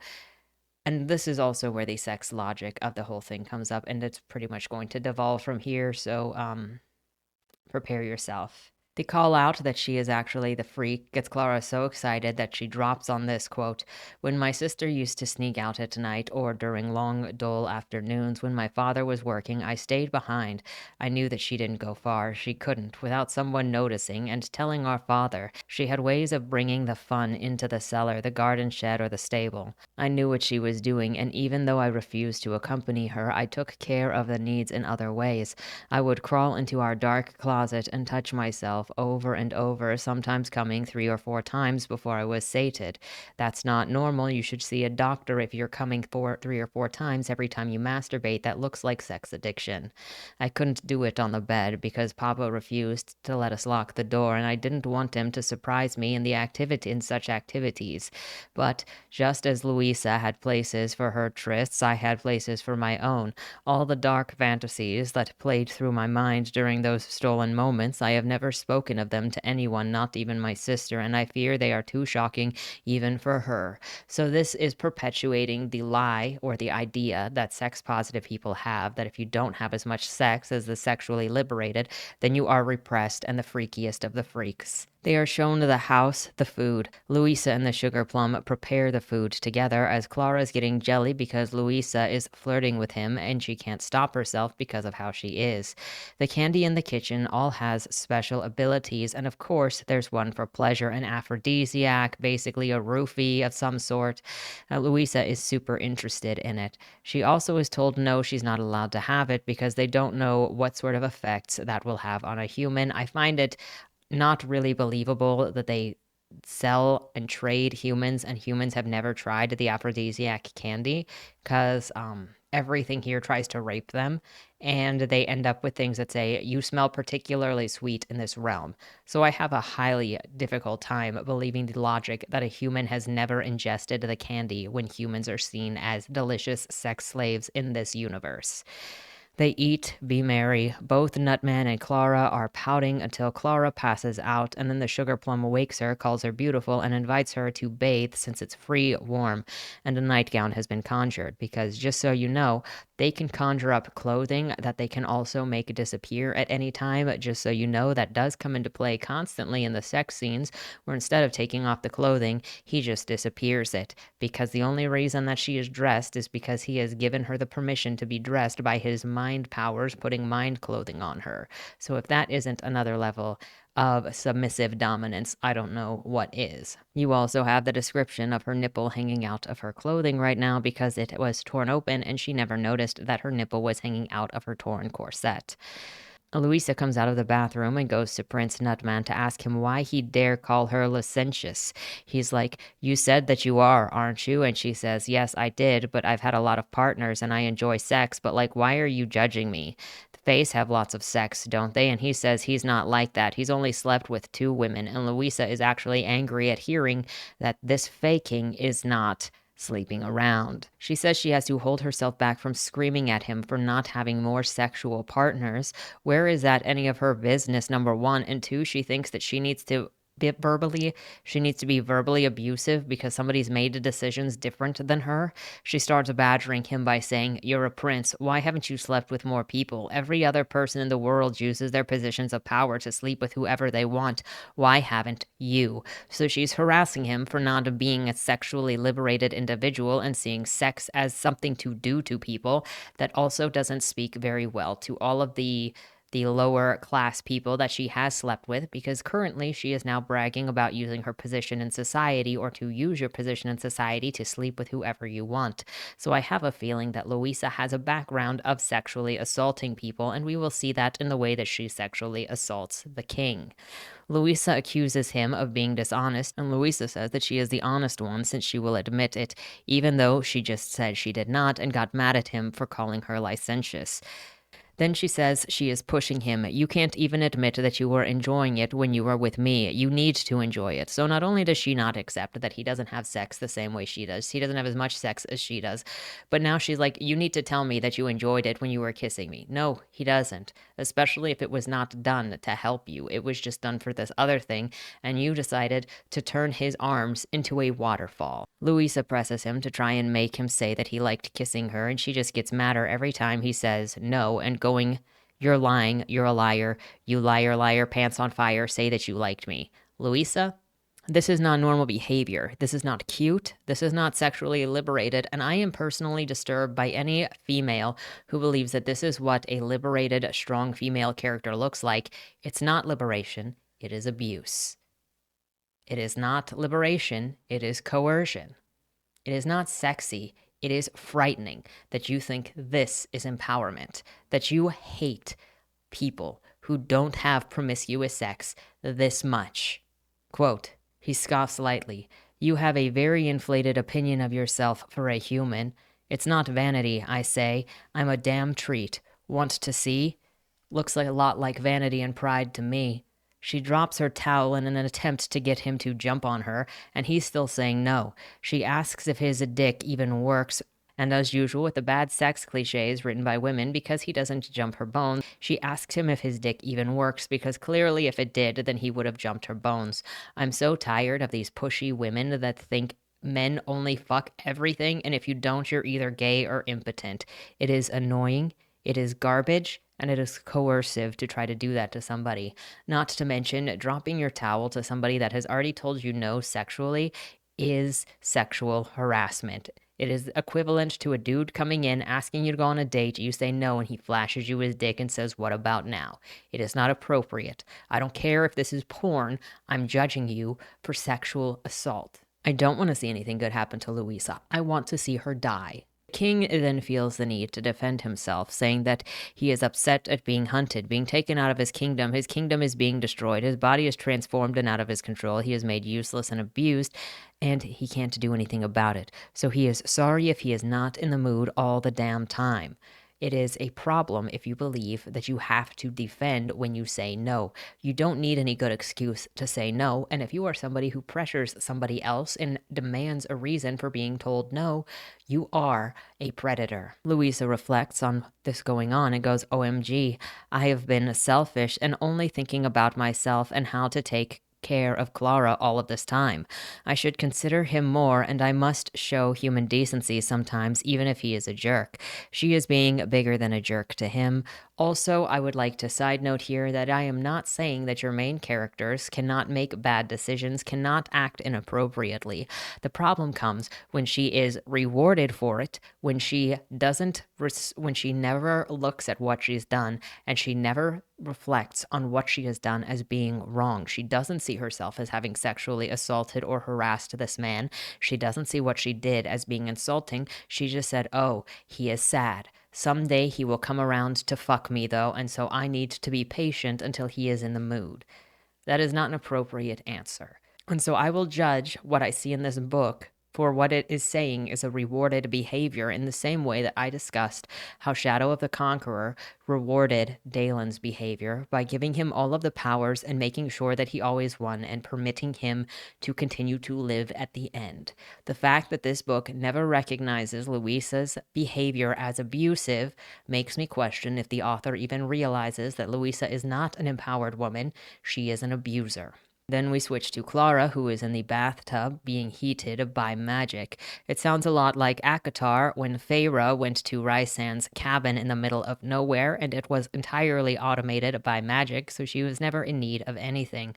Also, there is a toilet. So there's indoor plumbing, apparently. It is funny that all of these low-effort fantasy novels always have indoor plumbing. It doesn't matter if it's Lightlark, if it is Fourth Wing, if it is Akatar, or if it is this. She gets undressed for bath time just in time for Pinky to come in with a bath bomb that heals all of her scrapes and bruises. He stares at her, touches her, says that he's not going to do anything, but still touches her, and if the tub wasn't already full, she'd be filling it right now with you-know-what he means. She notates that his nails are long, and he says, don't you worry about that. When I'm doing the important things with my fingers that go in the female's body, I can take them back. Can we think of something else for maybe 2 seconds, or is that too much? The level of non-personality, non-interest is the same as Judy Blume's book. The main characters don't want anything but sex, have no interest outside of sex, have no skills outside of sex and badassery that came out of nowhere based on their social status and how they have lived their lives as privileged women. What happened to people to make their minds be nothing but this? It's not even a new thing, since Judy Blume's book was this exact same way, and that was 50 years ago. So I have to question, what is the obsession? I do think that there is a huge obsession. It is, I don't know if it's bigger than it was back then, or it's just more accessible now because of indie publishing. But I feel like publishing in general is being overrun with sex addicts And I'm not afraid to call it that, in the same way that I see people freaking out about not having panty shots in video games where it wasn't even important, or not having big breasted women. And yes, it looks like sex addiction. Anyway, Clara wills her personal faucet off and asks him to leave. Dude agrees to leave, though him being right about her being a virgin over here, being the freak, because of course she is. She's thinking about how he might be watching her bathe through the cracks in the wall, and she likes that a lot, quote, "But in truth, I find the idea titillating. I shouldn't, but there it is." That is just the author talking to you, I swear. She gets into the bath and immediately starts shaving her legs and underarms. If you're wondering where the razor came from, don't worry, you'll find out, but short answer is Pinky's last guest.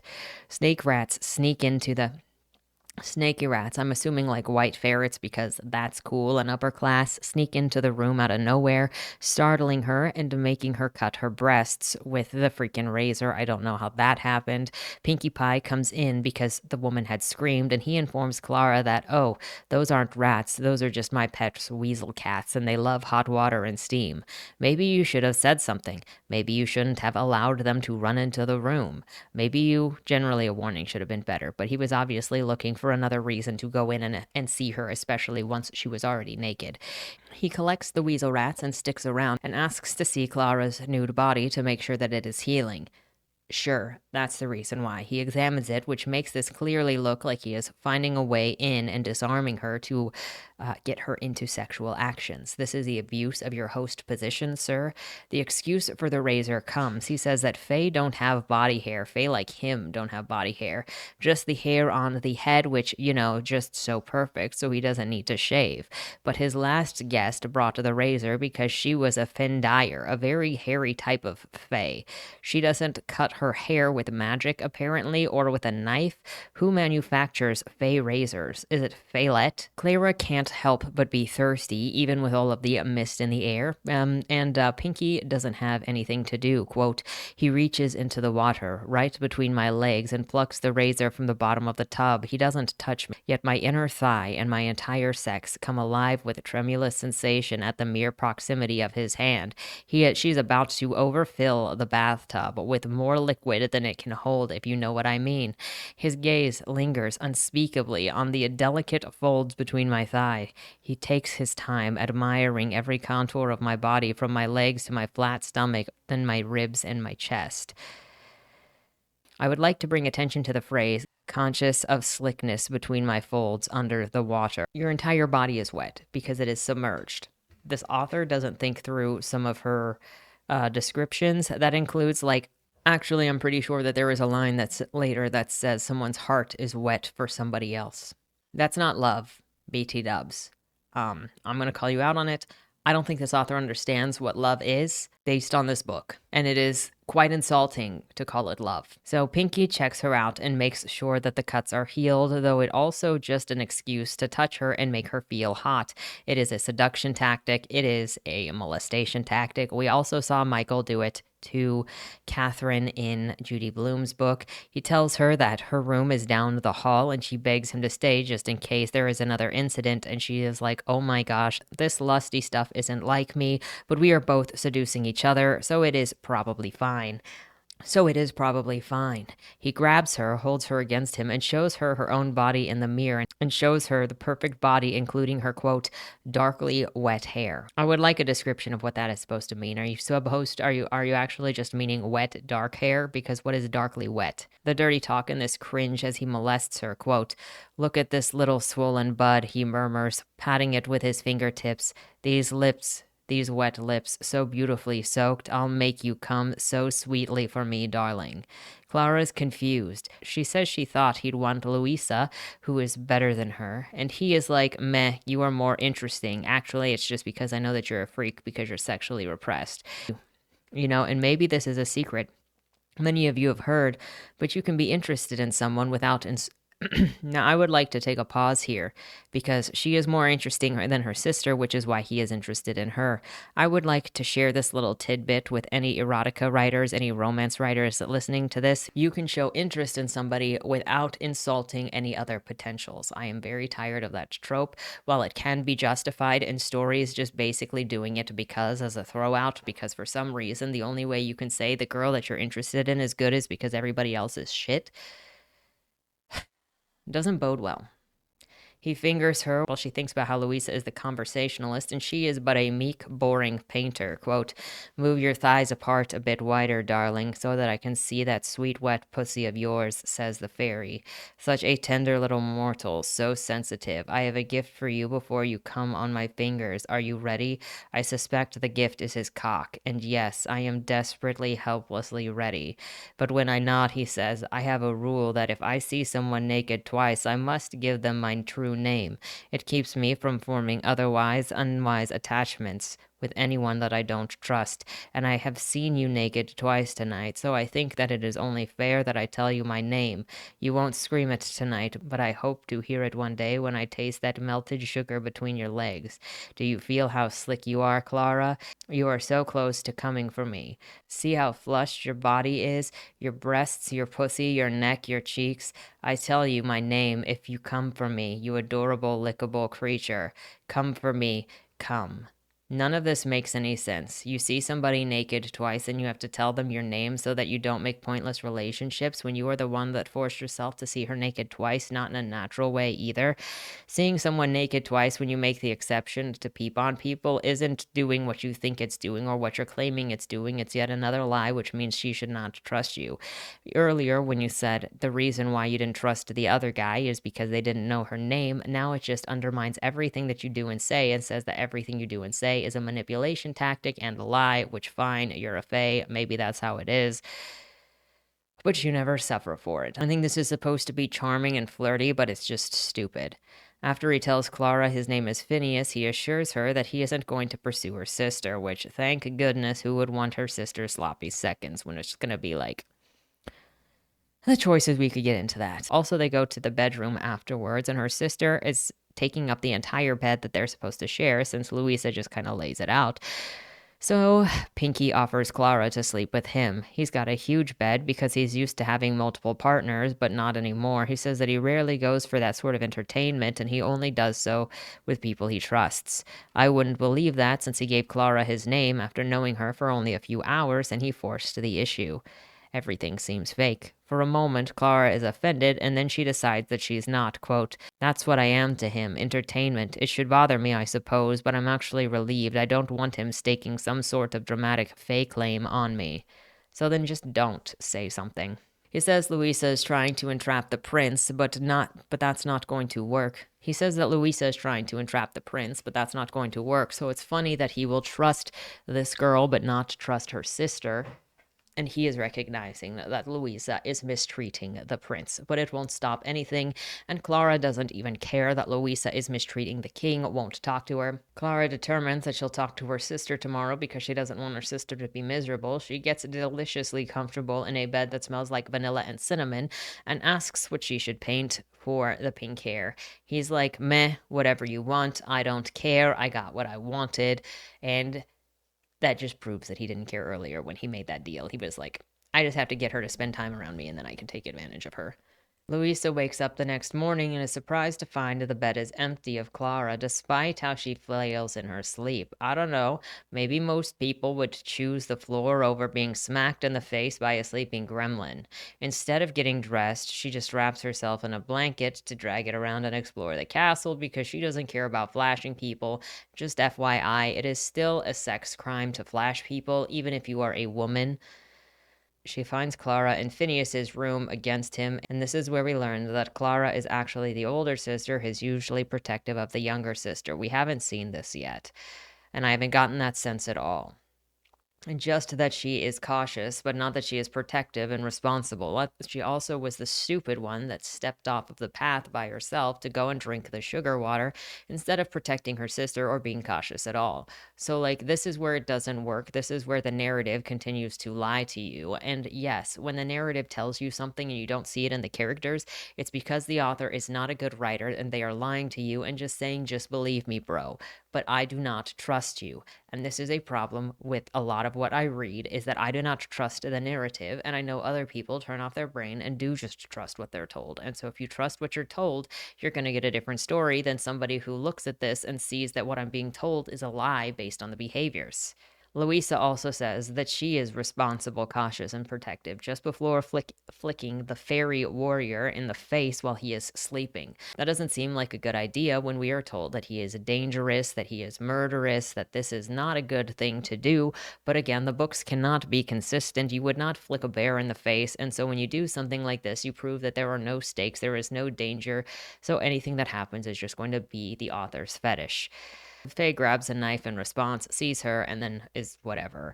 Louisa demands to know what the dude did to her sister, and he's like, bruh, it's none of your business. At least he's got enough nerve to not freaking just say what he is having sex with. The dude is also assessing Louisa to see if she is a threat. Louisa demands that he not use his sister or hurt her. Pinky says, don't worry about it. I'll only use her if she wants to be used. He. The Fae conjured up magical garments that only last a few days at a time, but don't worry, he can make them again whenever he wants. They just come and go. It's whatever. Louisa leaves and offers Nutman more of her blood, and for some reason she calls this blackmail. Quote, I like this outfit, I say crisply, and if your cursed maleficence wants another sip of my blood later, I think that you'll agree that it is perfect. The prince frowns. Are you trying to bribe me? Why no, I believe it's called blackmail.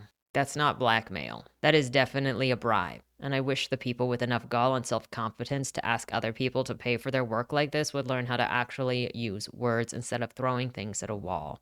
They're traveling again, and Pinky is asked if Nutman is super powerful, and somehow, despite the customs of hiding your name, Pinkie Pie lets it slip what Nutman's name is, which is a stupid name like Lear. He's also bragging about how powerful the king is. So yeah, just break all of the customs as if they aren't real. And previously when you said that it was a problem to share people's names, now you just are because you have thrown the cat out of the bag. Nutman should have beat his face in for that, but he doesn't. Of course, there is little to no respect for Nutman outside of, the rules, but I'll let that go since I need your help.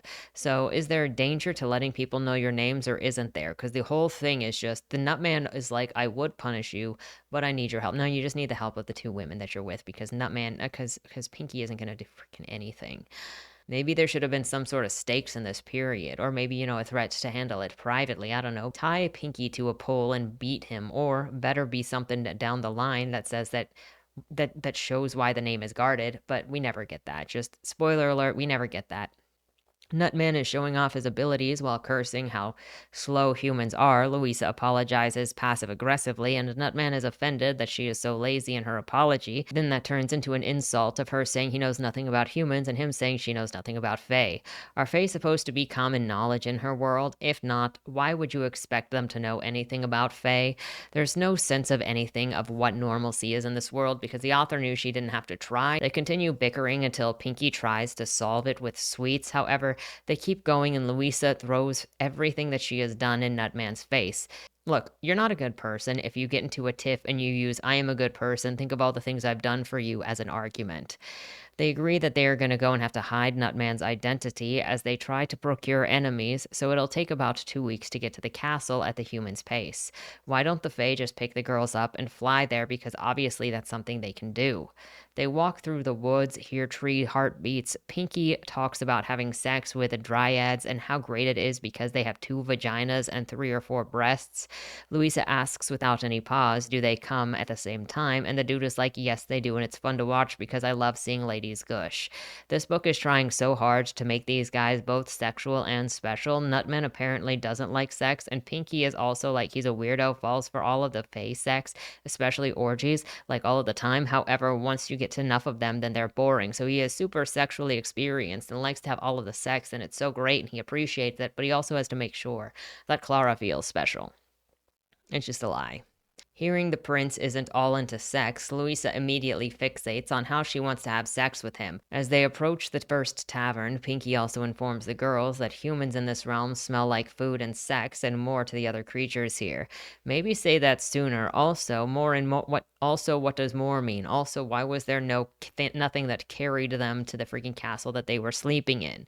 Also, he's sitting here chewing a candy cane like a pipe instead of just having a cigarette, because that is the PG way to be a hot bad man when you're not supposed to smoke cigarettes. They are negotiating with the Sealy guy when a nut man starts turning into wood again, and the negotiations just have to do with some vague balance of something. They rush to get up, and the nut man turns to wood again. They duck into a closet. By they, I mean Louisa and the nut man. And this time it's so short that she apparently doesn't have time to cut herself, but she does have enough time to bite her lip so hard until it bleeds enough to let him kiss the blood off of her lips. Can you imagine making your lip bleed so much that you can suck the blood out of it?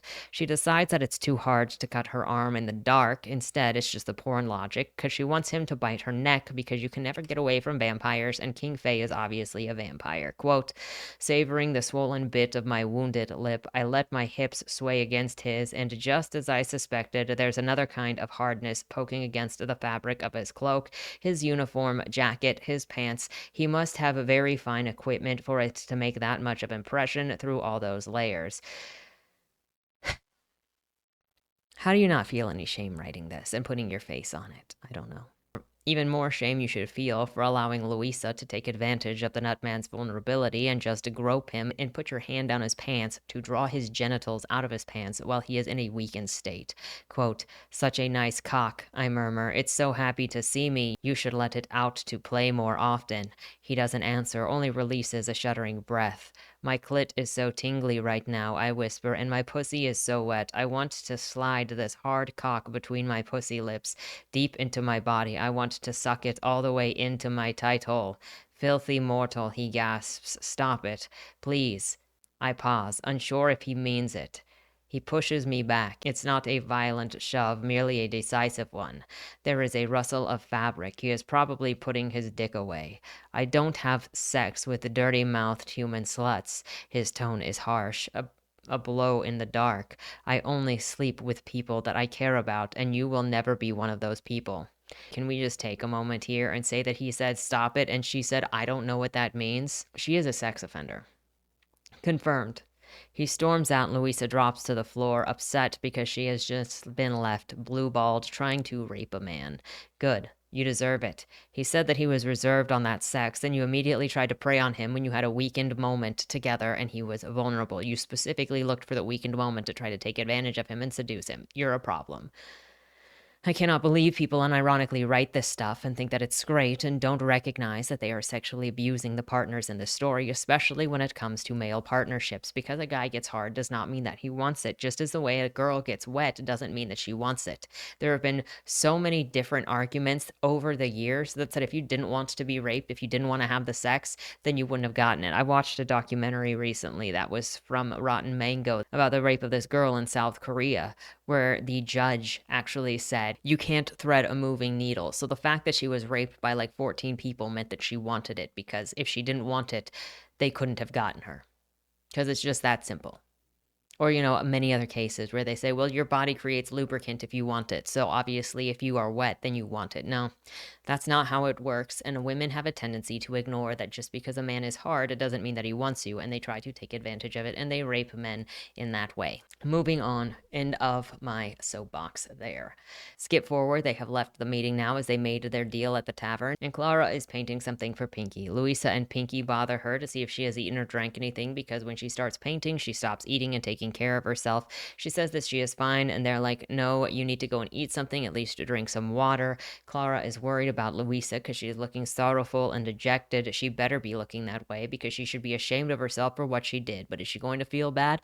No, she doesn't feel bad about mistreating the king. She feels bad that she got rejected, and it's just going to make her more stubborn. Quote, was he unkind to you today, the prince?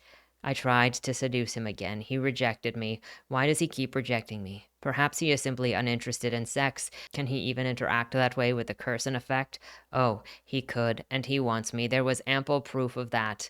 Or rather, his body wants me. Mentally, he hates me, I think. He called me a slut. Since I already went into the thing before, sexual assault isn't cute. It's not flirting. I know that some people use it as flirting. I know that some places use it as flirting. I know that a lot of books use it as flirting. I'm not humoring it today. We're reading this very seriously. And personally, I have such a low tolerance at the moment for sexual assault as flirting, especially when the author is in the video. That's one of the things we have to remember, is that the author said sexual assault doesn't happen in this book. It does. And it's perpetuated by one of the main female characters, and the author says it doesn't happen. Clara says that she'll talk to him about calling her a slut, and Louisa says, quote, "Don't, Clara. I'll speak to him later. Men have called me that before when I lost interest in them, but it didn't hurt when they said it. It hurt from him because I want him. I want him badly, and I don't understand why, because we argue constantly, and he is so damn infuriating and prejudiced and proud. But the way he craves me sometimes, I can't describe it, but it's as if he has bound himself with so many chains, and underneath he is a creature of incredible passion, capable of caring and feeling so much if he would just let himself go just for once." So again, we get the author's bias here against sexual control, against maybe being specific about who you sleep with, and that any choice to not be like Louisa is sexual repression. It also reminds me of the Judy Blume book that said, once you have a dick, you can't ever go back. And I think that that is not just fake, it's predatory, manipulative, and disrespectful.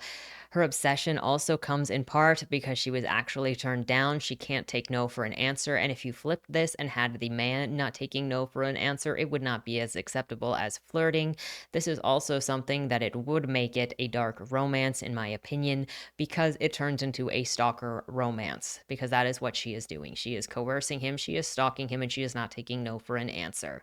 Louisa then says that Pinky seems interested in Clara, and Clara is like, no, he's not at all. And Louisa encourages her to not let Pinky coerce her into anything that she doesn't want to do, which is ironic considering the conversation that was just happening. Clara doesn't want to share Pinky with anybody. We also learn now that Clara IDs her sister's weakness, as when her sister is rejected for anything, she discourages everyone else around her from feeling good about themselves. And so then she keeps telling So then Louisa, since she's being turned down by the king, keeps telling Louisa that Pinky doesn't actually want her. It's not going to mean anything, so don't take any of his advances for real. After Louisa leaves, Pinky comes in to check on the painting. Now you have to imagine this entire conversation that was just happening.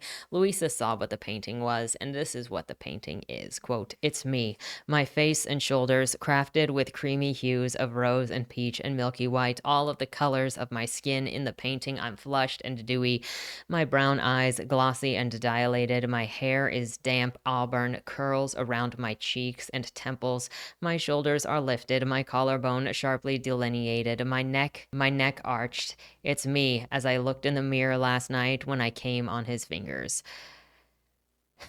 So she is doing Victorian era OnlyFans. She painted her cum face for payment.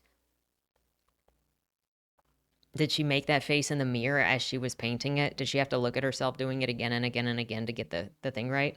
And Louisa saw the O face and didn't say anything about it. Okay. Pinky looks over the picture and says, "I don't like it. I love it. I adore it. I worship it. And I hate the worship kink. I can't freaking stand it. I also hate the whole thing of groveling males. I can't stand books where women make the men grovel and worship the female, put the female on this pedestal above the men. Iron Flame did it also, and I think it's disgusting. It also, for me, speaks of a female supremacy feeling of the author, because why would you want to humiliate and denigrate all of the male characters all the time and make them worship the female characters if you didn't think female superiority was sexy? Those are the vibes that I get. Not my thing. And as soon as you make your kink public, yes, kink shaming is legitimate to judge. He then suggests that they play a game of run and hide, where he hunts her down and she gets aroused by this, and he is smelling her arousal in the air, which is also gross. Quote, "You want that peril, that passion. I can smell your sweet wetness. You can." I swallow hard, pressing my legs together. Oh yes, his fingers curl around my shoulders, and he leans in, his breath feathering against my ear. I want to bathe you with my tongue, lick you all over, but especially there between your legs. I want to savor all of your sweetness flowing out of you. What I did to you last night was barely a taste of what we can do together. Can't you just be normal? Why can't these authors just be normal? What's wrong with you? Have shame and talk less. Clara can't imagine why Pinky would want her when he is so experienced. He tells her why, but she takes it as him saying that he has been with too many people and that she is so pure that he wants to be with her. She clarifies because he looks so sad, and then he divulges his trauma. Quote, he traces the top of the canvas idly with a pointed black nail. Doing a thing over and over can be pleasurable, but without real emotion, it drains the soul. I've always been popular at orgies because, as I told you, my cum is a different flavor every time I orgasm. At parties and revels, everyone wants to sample me. They work on me ceaselessly, wringing out my pleasures, but I'm merely a novelty, a party trick, a joke. Sometimes they want my delicious release, but not me. What are you getting out of doing the orgies, then? Are you not equally using their bodies for your pleasure? It really doesn't work because he was not defensive of that information at all, despite him using that now to say that it is a reason that he gets used and he is worn out, but he wanted to use it to seduce her. So I think that he is playing a victim here when he is not really a victim. Otherwise, he wouldn't have given that information up earlier for Clara to think of him as only the spray nozzle. The flavor stick, I should say. He also says how he fixed this, quote, but the difference is not the sexual acts themselves. I've done every possible act 100 times or more. Does that mean including bestiality? The difference is the person with whom I chose to be intimate. I've become much more selective in the past few years. I don't regret my decades of debauchery. I had fun, but I need something else now.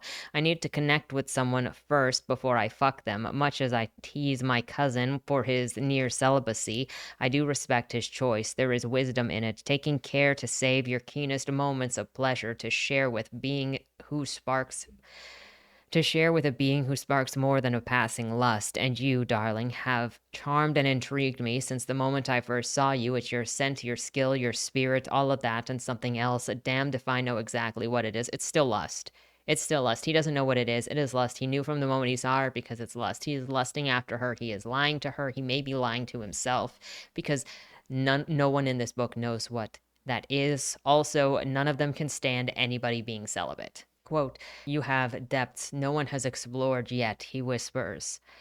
And I intend to be the first one to explore them if you will allow it, as much as we can anyway. The timing is shit, of course. The worst possible timing. I tilt my face up to his.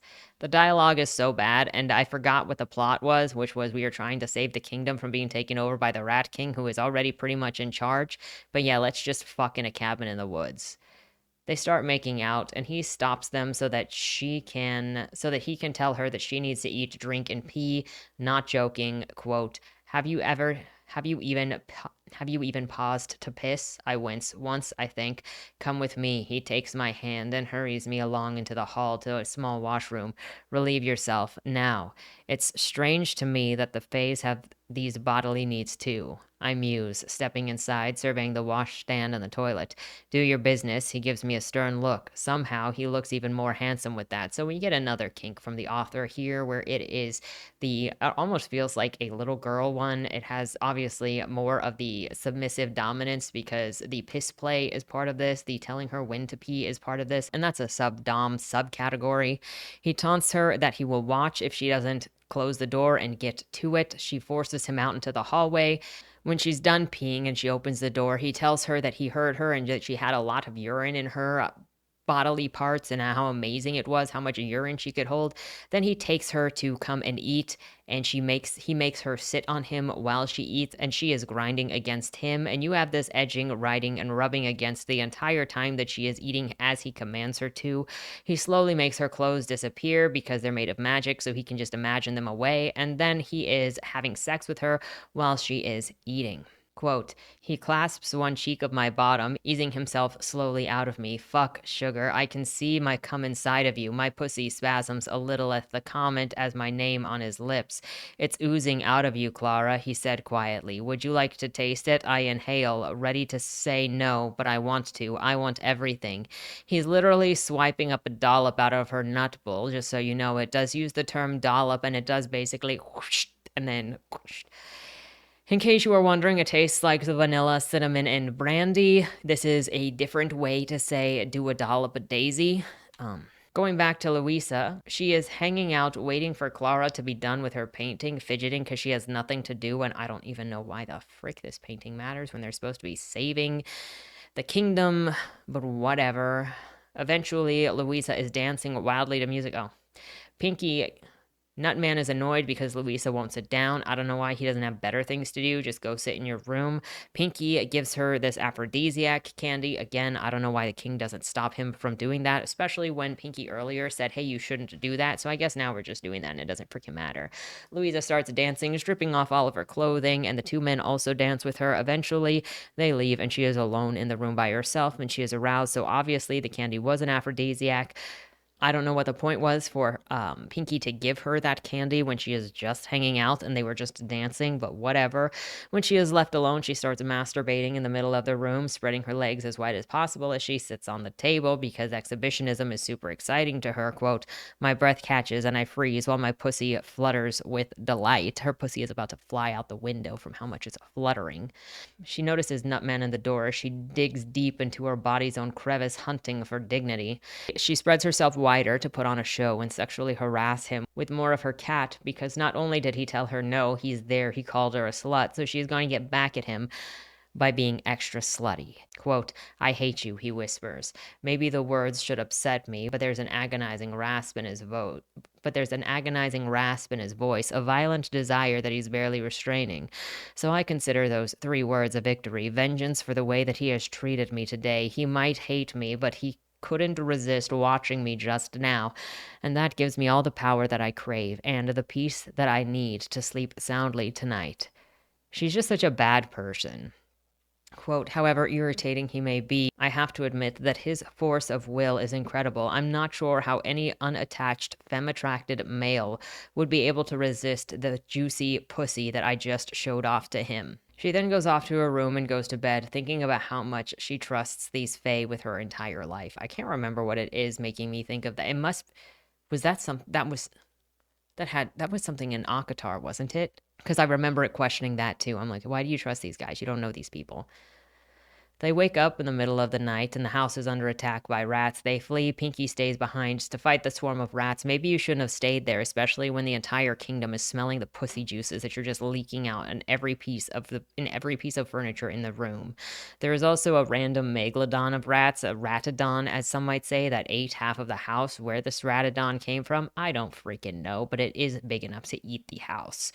Pinky is a small army of 1, so he stays behind to destroy the house. By small army of 1, I mean a plot device. As they run, they theorize what is going on, who is behind this. It's not the Rat King, that's for sure. Praise Louisa for being an amazing judge of character, even though she was wrong about Nutman and Uncle Drosselmeyer. She peppers that with, I might have been wrong about you, King. I only hate you sometimes, but I think that you aren't, but I don't think you're trying to hurt me. She wants to force this man to sleep with her. She desperately wants that. The 2 girls keep mocking him while they're running away from danger, and he tells them to shut the fuck up.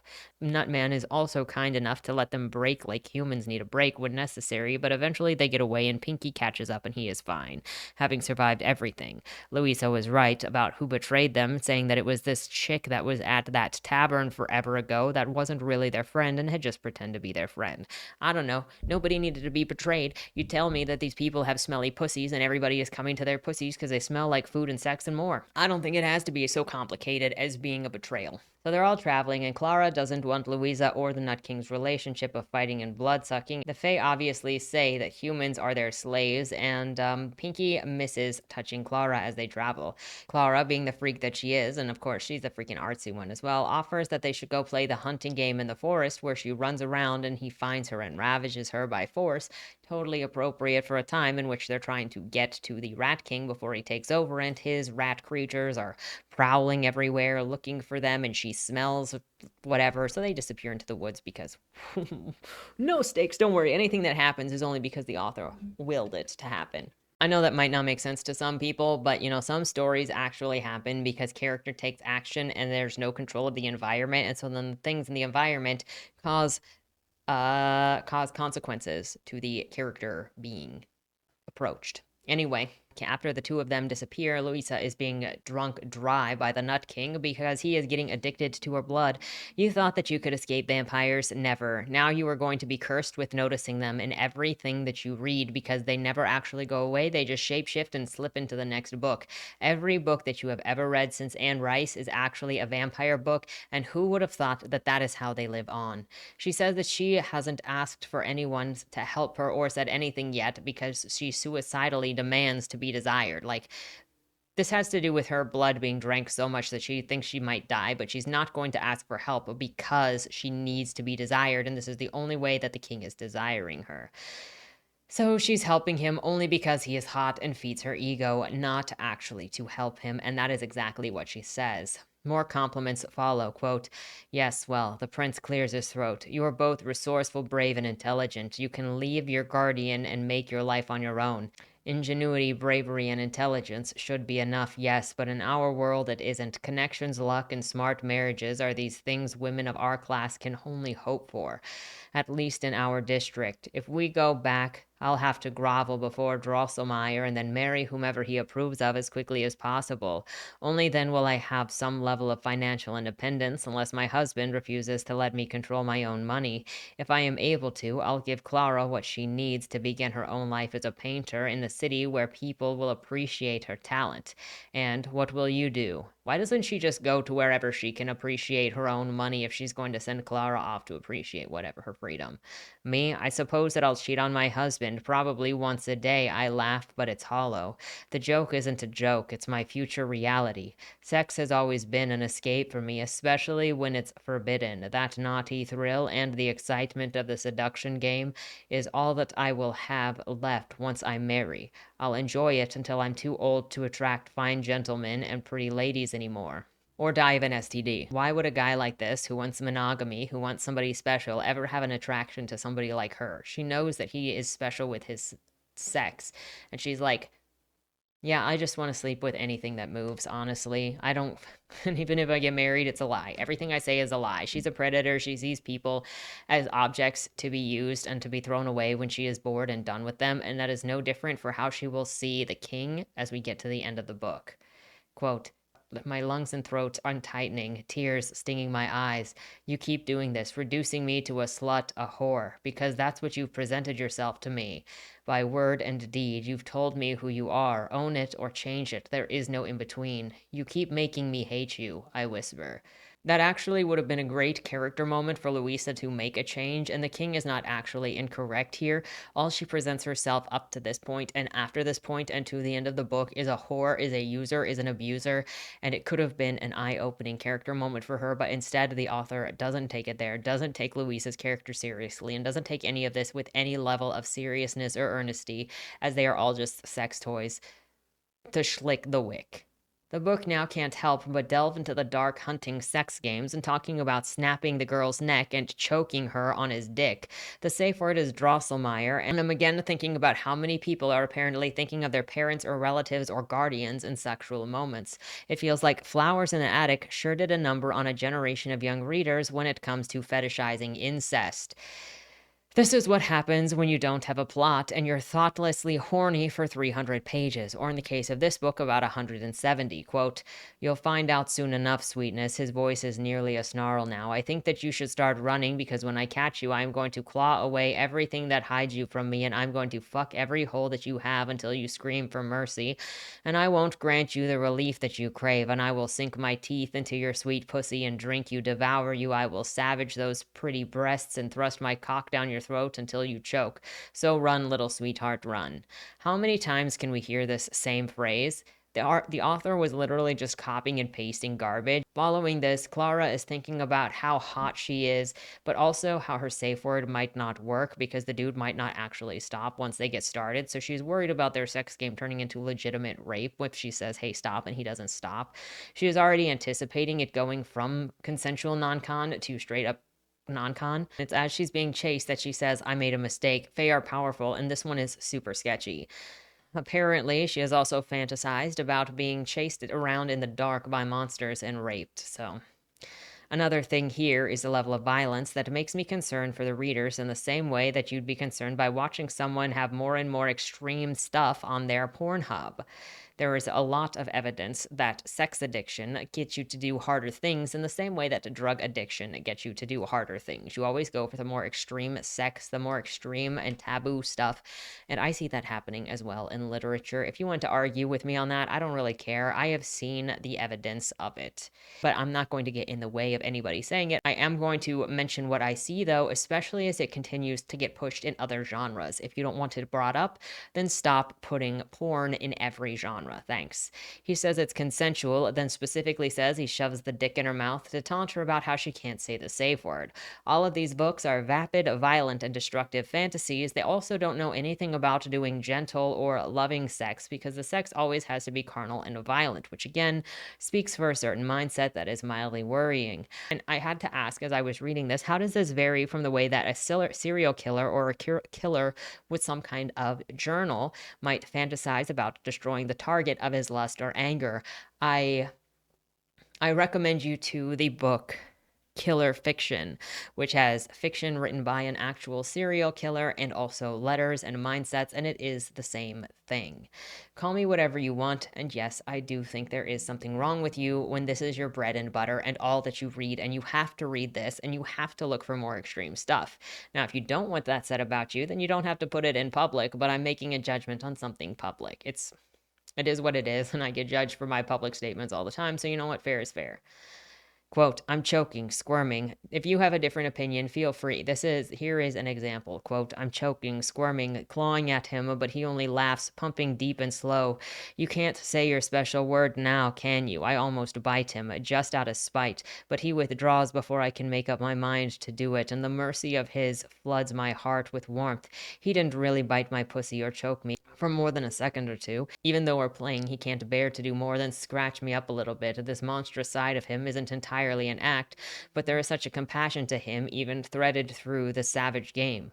But I'm not ready to end the pretense. I need more of him. He is still hovering over my face, and he has taken a moment to paint my cheek and lips with the arousal seeping from his cock's head, and while humming a soft wild tune. I see my chance, and I roll away from him, leaping up and racing naked into the forest. I don't make it more than 24 steps before he catches me by the throat and bears me down on the ground on my back. I'm kicking, screaming, twisting away every time the tip of his cock gets near my hole, but he's impossibly beautifully strong, and within moments he pins my wrists together in one of his hands, knocks my legs out of the way, and surges inside.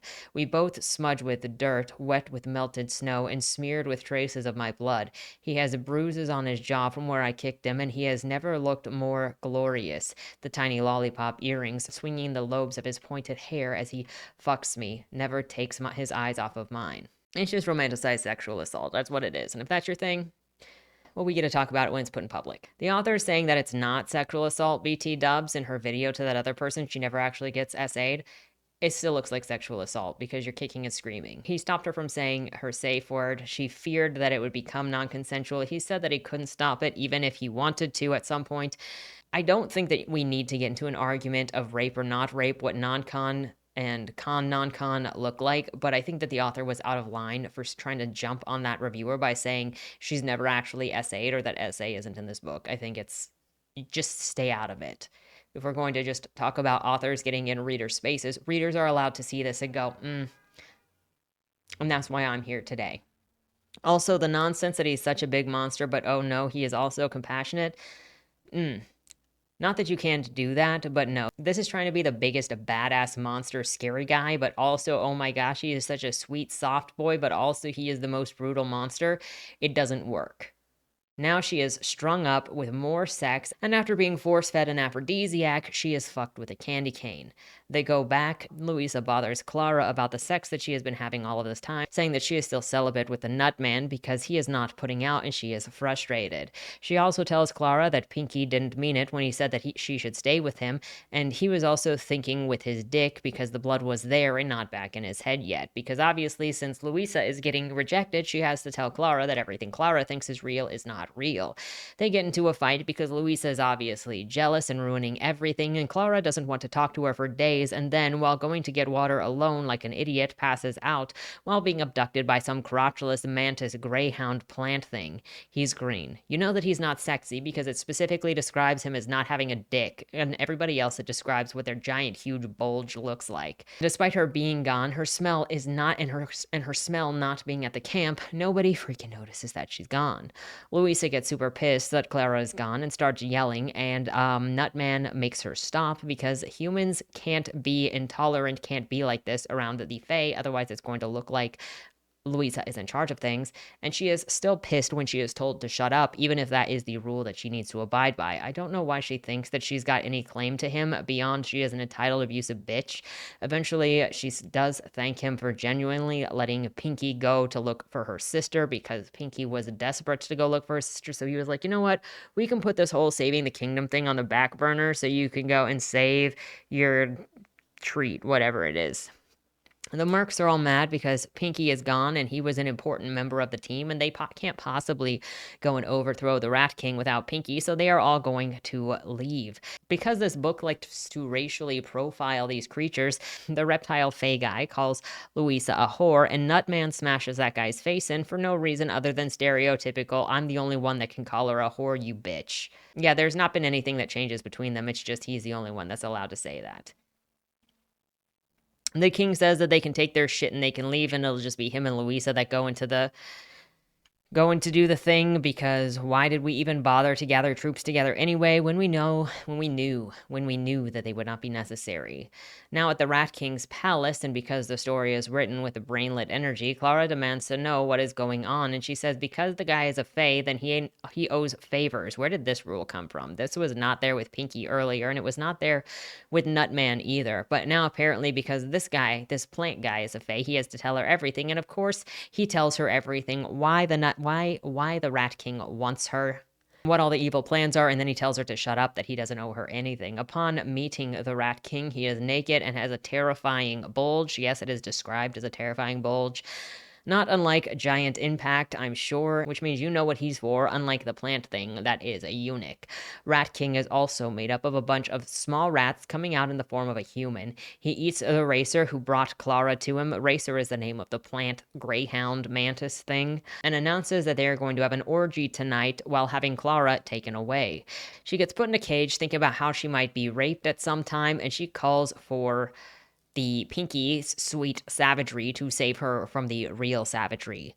There is something really wrong about thinking about your player rape when you're about to be for real gang raped, I think. But maybe it's a coping mechanism. It just didn't sit right with me in reading this, but what's new about that? Oh, and then she says the edge of her heart weeps tears of blood for not being able to make up with her sister. Now, back to Louisa and Nutman, the absolute Einsteins come up with a plan to look in Pink's bag for protection awards and find a hard candy that they've determined they have to suck on together, because there's only one hard candy and they can't just eat half of it. They just have to suck it at the same time to make the magic apply to both of them. And yes, it is nasty, and yes, there is a long description of it before other things. She's then so cold that she needs to sleep next to him naked. She demands that he get naked to keep her warm, and she says that she won't seduce him, but wouldn't you know it, that's exactly what she does, and she keeps rubbing her nipples and rubbing her cat. She keeps rubbing against him until he comes, even though he's not responding. It's the sleep, the rubbing somebody off while they're sleeping, theoretically sleeping, fake sleeping, whatever. And then she dollops the semen into her mouth as well, which is a dollop, which is the same kind of scrape. Again, the author treats semen like it is literal whipped cream. We know that you have difficulty understanding consent, Louisa, and you'll hear whatever you want otherwise. We are moving to a valley closer to the Rat King. Back to Clara's POV, and she is dressed in a ribbon dress to tell you just how naked she is and just how sexy she feels, even though she is probably about to get raped. She thinks that it is super hot. She just hates that this is the reason why she looks super hot. Clara was never the virgin, and it's pretty gross to pretend that she was virginal, to say that she was virginal, to put it in this situation. Pinky shows up at the king's court to beg that he be allowed into the orgy, and gets his way in by talking about his freestyle nozzle dick. Back to Louisa, she bothers the Nutman again as they're sleeping together, and when he says stop it, she sexually harasses him. about, don't you like watching me? Didn't you like watching me that one time? Didn't you think that I was hot when I was spread across your couch? You can't tell me no. You know that you liked watching me. And I am so sick of this game. It is disgusting to be like, look, you had sex with me once or you watched me once. Then it means that you can't tell me no. This is incorrect. This is not telling you that you have to be actually that you have to be accurate. But if this is your heroine and you're trying to make me think that this is a good person, especially you've told me that this is not a dark romance, that she is not a rapist, you're filling this with false information that you cannot say no at any point. The Nutman confesses that he has all of these feelings for her and he's incompetent compared to her and needs her. And she responds with, I just want to fuck you, dude. I don't want to love you. Obviously, he is hurt by this, and Louisa is a POS. Like, he gives you this big long speech about how much lesser he is than you and how much he needs you. And in turn around, you just go, look, I don't care about all of that. It's no. I hate these people. I hate people who write like this and see men as toys to be played with and broken and to grovel and humiliate and hurt for fun and then throw out. And then because she just hurt him with her cruelty, the author had to attempt to manipulate the reader into caring about Louisa. She demands that he drink her blood. He gets carried away and can't stop himself, and she is sobbing, telling him to stop, pushes him away, dizzy at the end, and tells him that we can't talk right now. We need to go. Because, he tries to make up and say apology, and she's like, no, can't do it. No, we need to just go. Like, isn't he the king? Why is he so ill prepared for all of this? Going back over to Louisa, Pinky entertains everyone with his magic for their mukbang, which is literally a bunch of cheese pools. So that fondue pool party from the beginning of this video now comes into play because, yes, the rats are jumping into pools and water slides of melted cheese. And there are magic candies that the Pinky has made that once they eat them, they are just magically clean of all of the cheese sauce, so they can just keep jumping into magic cheese. He is also so strong that he could destroy everything and also took down the Ratodon, but he could clear out this room of rats and the Rat King, but he couldn't take out all of the armies, which really also doesn't make any sense. It's just an excuse so that they can get their exhibitionism on BT dubs. It turns into a chapter of bestiality orgies between all of the rat people having sex with women of different types, and Pinky doing non-stop sex with Clara so that she can't be orgied by anyone else as the Rat King watches, and he is having sex with some other woman, and guys keep walking by going, can I have a turn yet? Can I have a turn yet? And Pinky is like, no, you can't. Going over to Louisa and the Nutman again. They're traveling, sneaking closer, horseback riding, where she is so turned on that she is afraid that she is snail trailing all over the saddle. And then how much she wants to bang the king again, even though, she just broke his heart. She wants to manipulate him. So yeah, she's thinking about how much she wants to smash when she apologizes because, well, she pretty much just blew it by telling him that she didn't care. And so now she's like, well, I do care.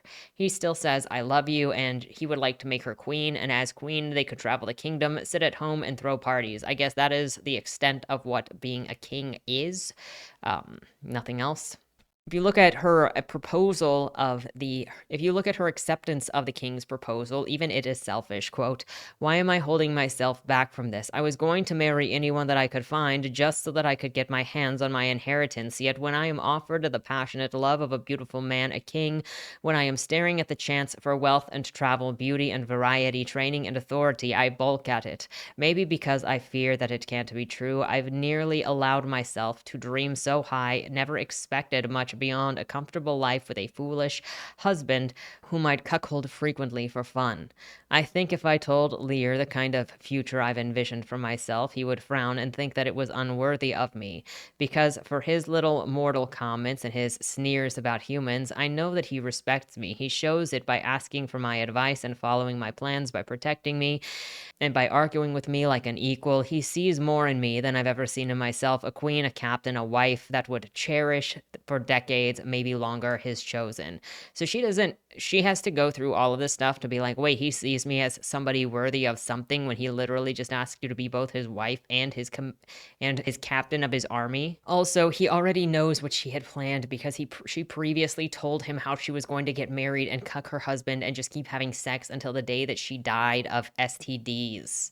So it's not like he didn't already know. Again, authors, revise your freaking books. At least have a modicum of self-respect, not just self-respect, but respect for your readers. Because This is unacceptable. That's why we're here. Because not only are you going to put out this unacceptable, unedited trash that is also undeveloped, but then you're going to go after readers for not saying it is a winter themed Nutcracker story and saying it's a Christmas story instead. Then when he's talking to his troops later, because they still have some about what they're going to do, she is mad that he is not being included. So they've made camp for the evening. And he was like, why don't you go take a bath? Why don't you go to bed? I'm going to go deal with stuff. And she is just mad she doesn't get to micromanage him and be on top of him because all she cares about is being in control. Quote, the water soothes my aching body, but a restless unhappiness curdles my soul as if it ever is not. I try to remind myself of Lear's claim that he loves me, that he wants me for his chosen. But I don't like being passed off to the servants and sent to bathe while he strategizes with his own kind. What is he telling them about me, about Clara? Will he divulge all aspects of his curse? Will he curl his lips in disgust when he admits that he'd had to drink my blood to stay in his current form?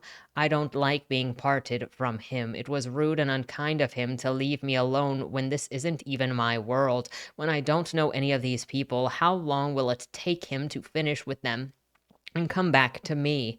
Perhaps he'll leave me here while he continues on his quest. Maybe I won't even get to see his curse broken. So he just asked you to marry him, and you think he's going to leave you behind? She is just overly controlling, codependent, and she cannot stand that he is talking to people without her being there. That is a red flag to me. If it's not a red flag to you, I don't know what to tell you.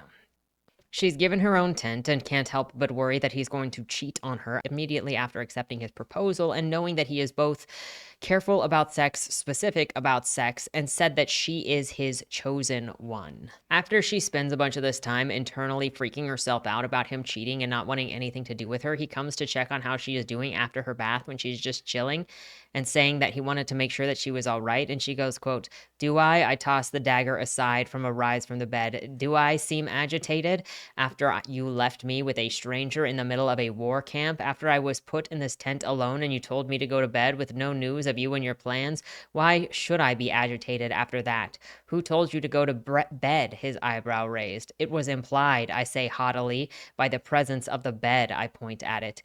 No, that's not what that means, okay? You are in a tent where you're going to live. You're getting mad at him for things he didn't say.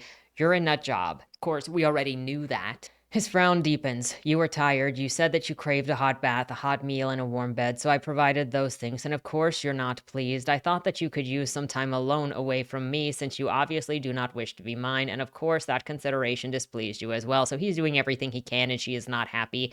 And then she is taking all of his gifts and being mad at him anyway. She is an abuser. If you thought that I needed time away from you, then why are you here? Because, he clears his throat, his gaze darting around the tent, because I wanted to make sure that you had everything you needed. Orain already saw to that, so why don't you just run off to your own fancy tent and your royal bed? All of the tents and the beds are the same, he says. After our discussion, I didn't think that you would care to share one with me. Yeah, she kind of got mad at him. She is the one that scorned him by saying, I'm not interested in you. I don't want to be your queen. I just want to fuck you. Why is she mad at him? Why does she think that he should subject himself around her? She is gaslighting him, she is manipulating him, and she is making him feel bad when she is the one that told him, no, I don't want to be around you in that capacity. She says, how dare you not have me be around you? You didn't ask, did you? And speaking of beds, you're the one who has never been keen to share mine until your effusive confession today. You want to know what I think? Not particularly, he growls, crossing his arms. I think that you proposed marriage to me because you're exhausted, overwhelmed, and traumatized from your stint as a wooden doll in Drosselmeyer's house, and from what has happened to your kingdom. You feel like a failure, and you want something to give you hope and make you feel better. If he wanted hope, he wouldn't be talking to you. If he wanted to feel better, he wouldn't be talking to you, because Louisa, you don't do anything but make him feel like shit by insulting him.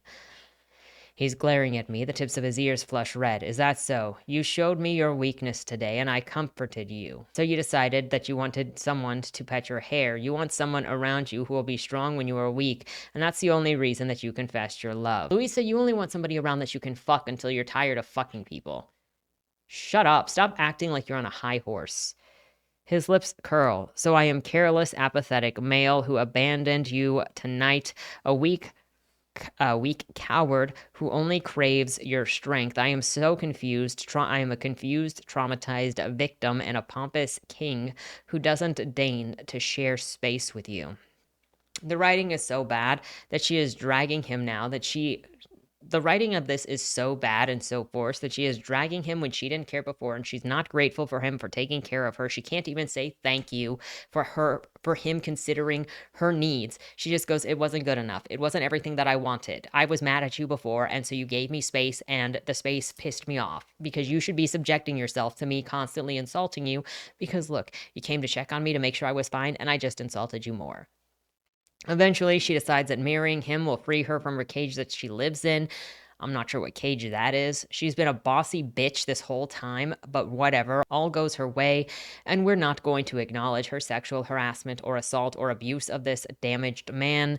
Then she says, I love you, and bearing your pains of someone is what love actually means, and it is an insult that this book is pretending it understands what love is and trying to summarize to that when an abuser is just taking advantage of this man. Also, the king says that he doesn't care if she decides to cuck him because if she does, he'll accept that he deserves it. Screw you. That's all I gotta say. It just pissed me off.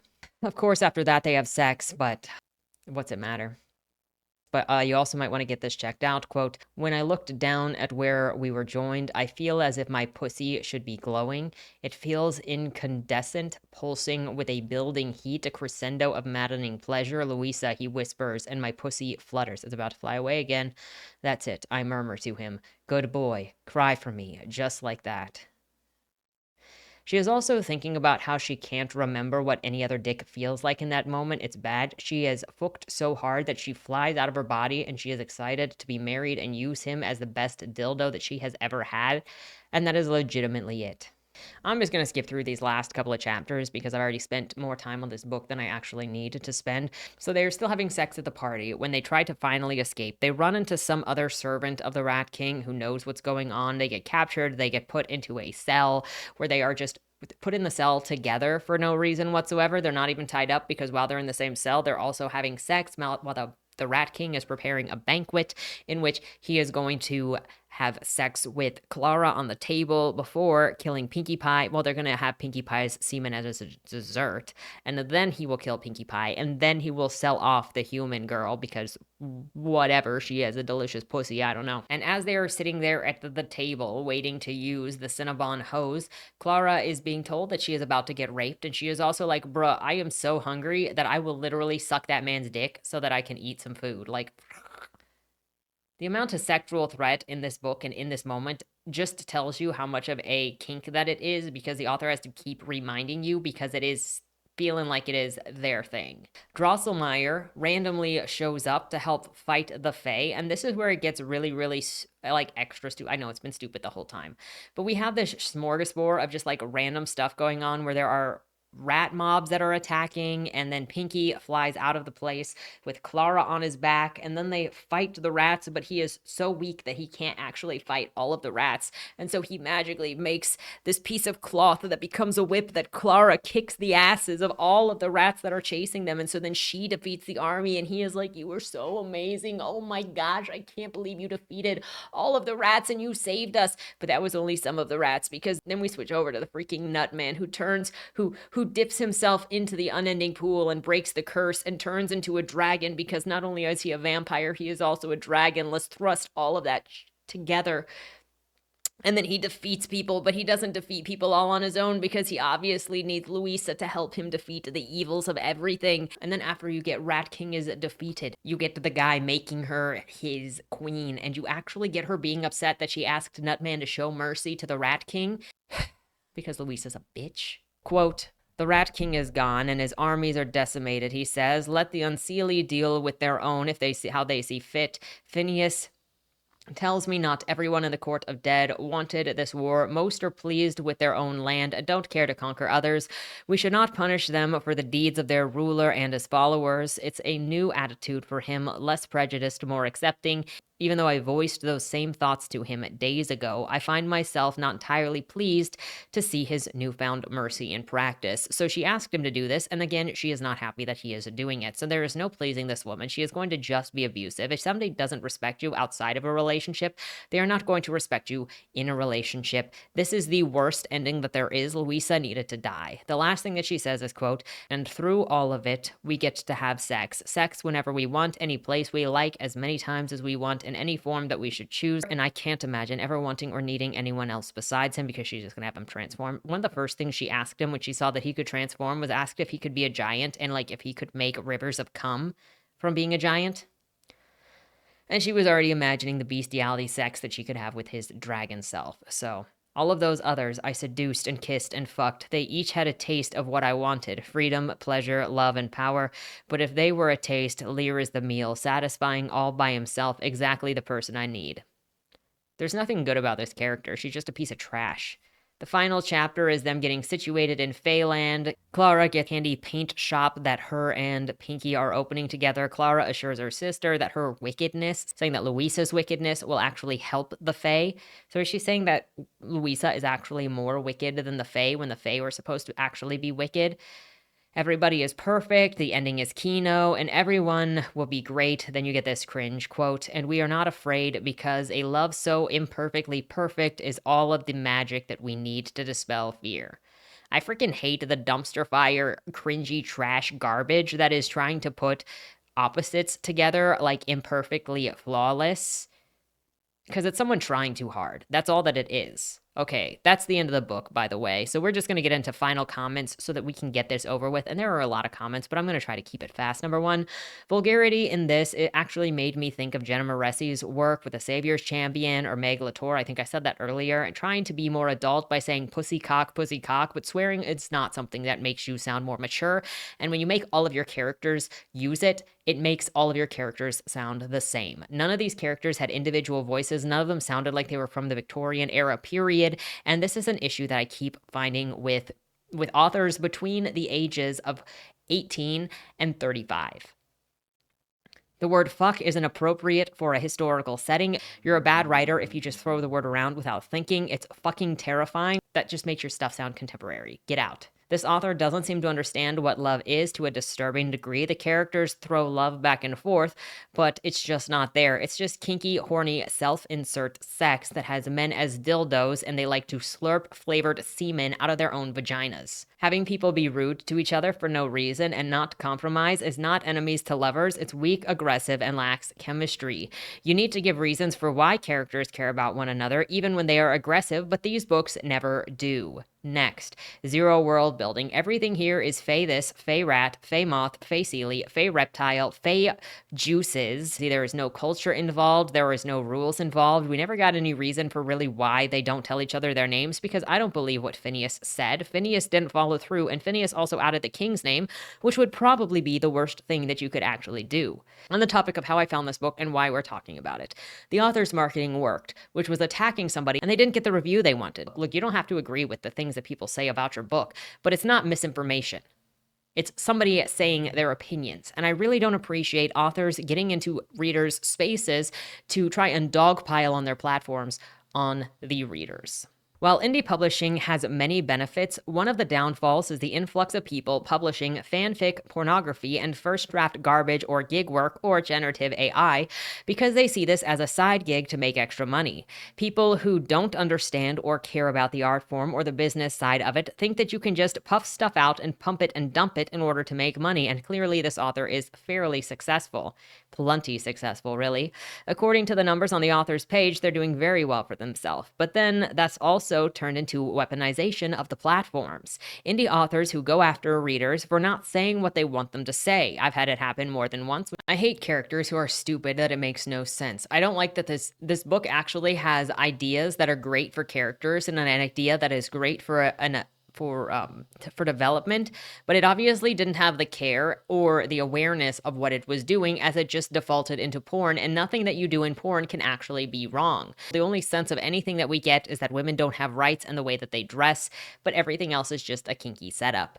Amazing to me how porn writers continue to be some of the most ill-informed and inappropriate regarding consent in books. This wouldn't even be an issue, because I could at least understand the consensual non-consent and the kink of your edging with rape threats if it weren't for how Louisa treated the Nut King and it being completely dismissed for what it is. I'm going to have a miniature rant here that if you are an erotica writer, you're not necessarily going to like this, and I would like to preface this that there is a difference between a sex scene referencing sex and pornography. Please look it up. And yes, the definition of pornography does include written text. I hate the proliferation of pornography in literature. I hate that porn writers either hide that they're writing porn by mismarketing them with different genres and covers to trick you into reading them, or they're so blunted by the gooning that they're a part of that they don't see what they are doing. What I feel like has happened to books, because it is so unmoderated, is to imagine if anyone could put any of their movies on Amazon in shelves at bookstores, and people who do home movies of snuff and Pornhub started uploading everything to like Amazon and Netflix and Hulu and all of the other streaming platforms, and saying that this is horror or romance or sci-fi, when it's actually not. That's what is happening in the book genre with porno writers who don't care about anyone but making money for themselves and getting the books out there on top of things by putting them in obscure genres or genres they're not related to, because porn writers and porn readers will always outnumber every other reader. I hate how shallow this story is. Approaching any of these characters, there is a lack of desire of talking about the complications, the complexity of the characters introduced in this story, whether it is Phineas, who is tired of the orgies, but also is really still into the orgies and talks about how sex positive he is and falls in lust after this chick and calls it love the first time he sees her, which just feels like a manipulation tactic, or the way that the king is being harassed by Louisa, who sees her sex as power, and she wields that power against the king. That should be considered. How she doesn't like being called a whore and she wants to have more meaning in her life when she is called that by the king, but she never does anything to make herself more than that. There are complex people here, messy people here, but they're never allowed to be more than dolls that get mashed together for sexual titillation. Hate the wasted potential. I hate that everything is sexual violence, but that is the only way to love in a lot of this stuff. That is the only love that is represented. Biting and scratching and kicking and bleeding and feral. What book was it recently that said? I don't remember. Yeah, those are the thoughts. So I guess just please, if you are an author, please be respectful of the readers' spaces. If you are a reader, please be respectful of the authors to the best of your abilities. It's a complicated place, and I am a social pariah, so I understand that this video in general is not great. With that said, let me know what you think down in the comments below. Have you read this book? Will you read this book? What are your thoughts on all of the, I can't believe it's not Spider-Man knockoffs that are actually just porn in all of the bookstores? Look, I don't hate Faye. I don't hate sex and stories. I'm just getting tired of it. And I'm getting tired of being insulted for not being part of the horny. But so, as you can see, I'm a little bit tired. And I'm expecting displeasure with me as well. So you know what? Girl, you do you. Your content is always going to exist. With that said, have a great weekend and don't die.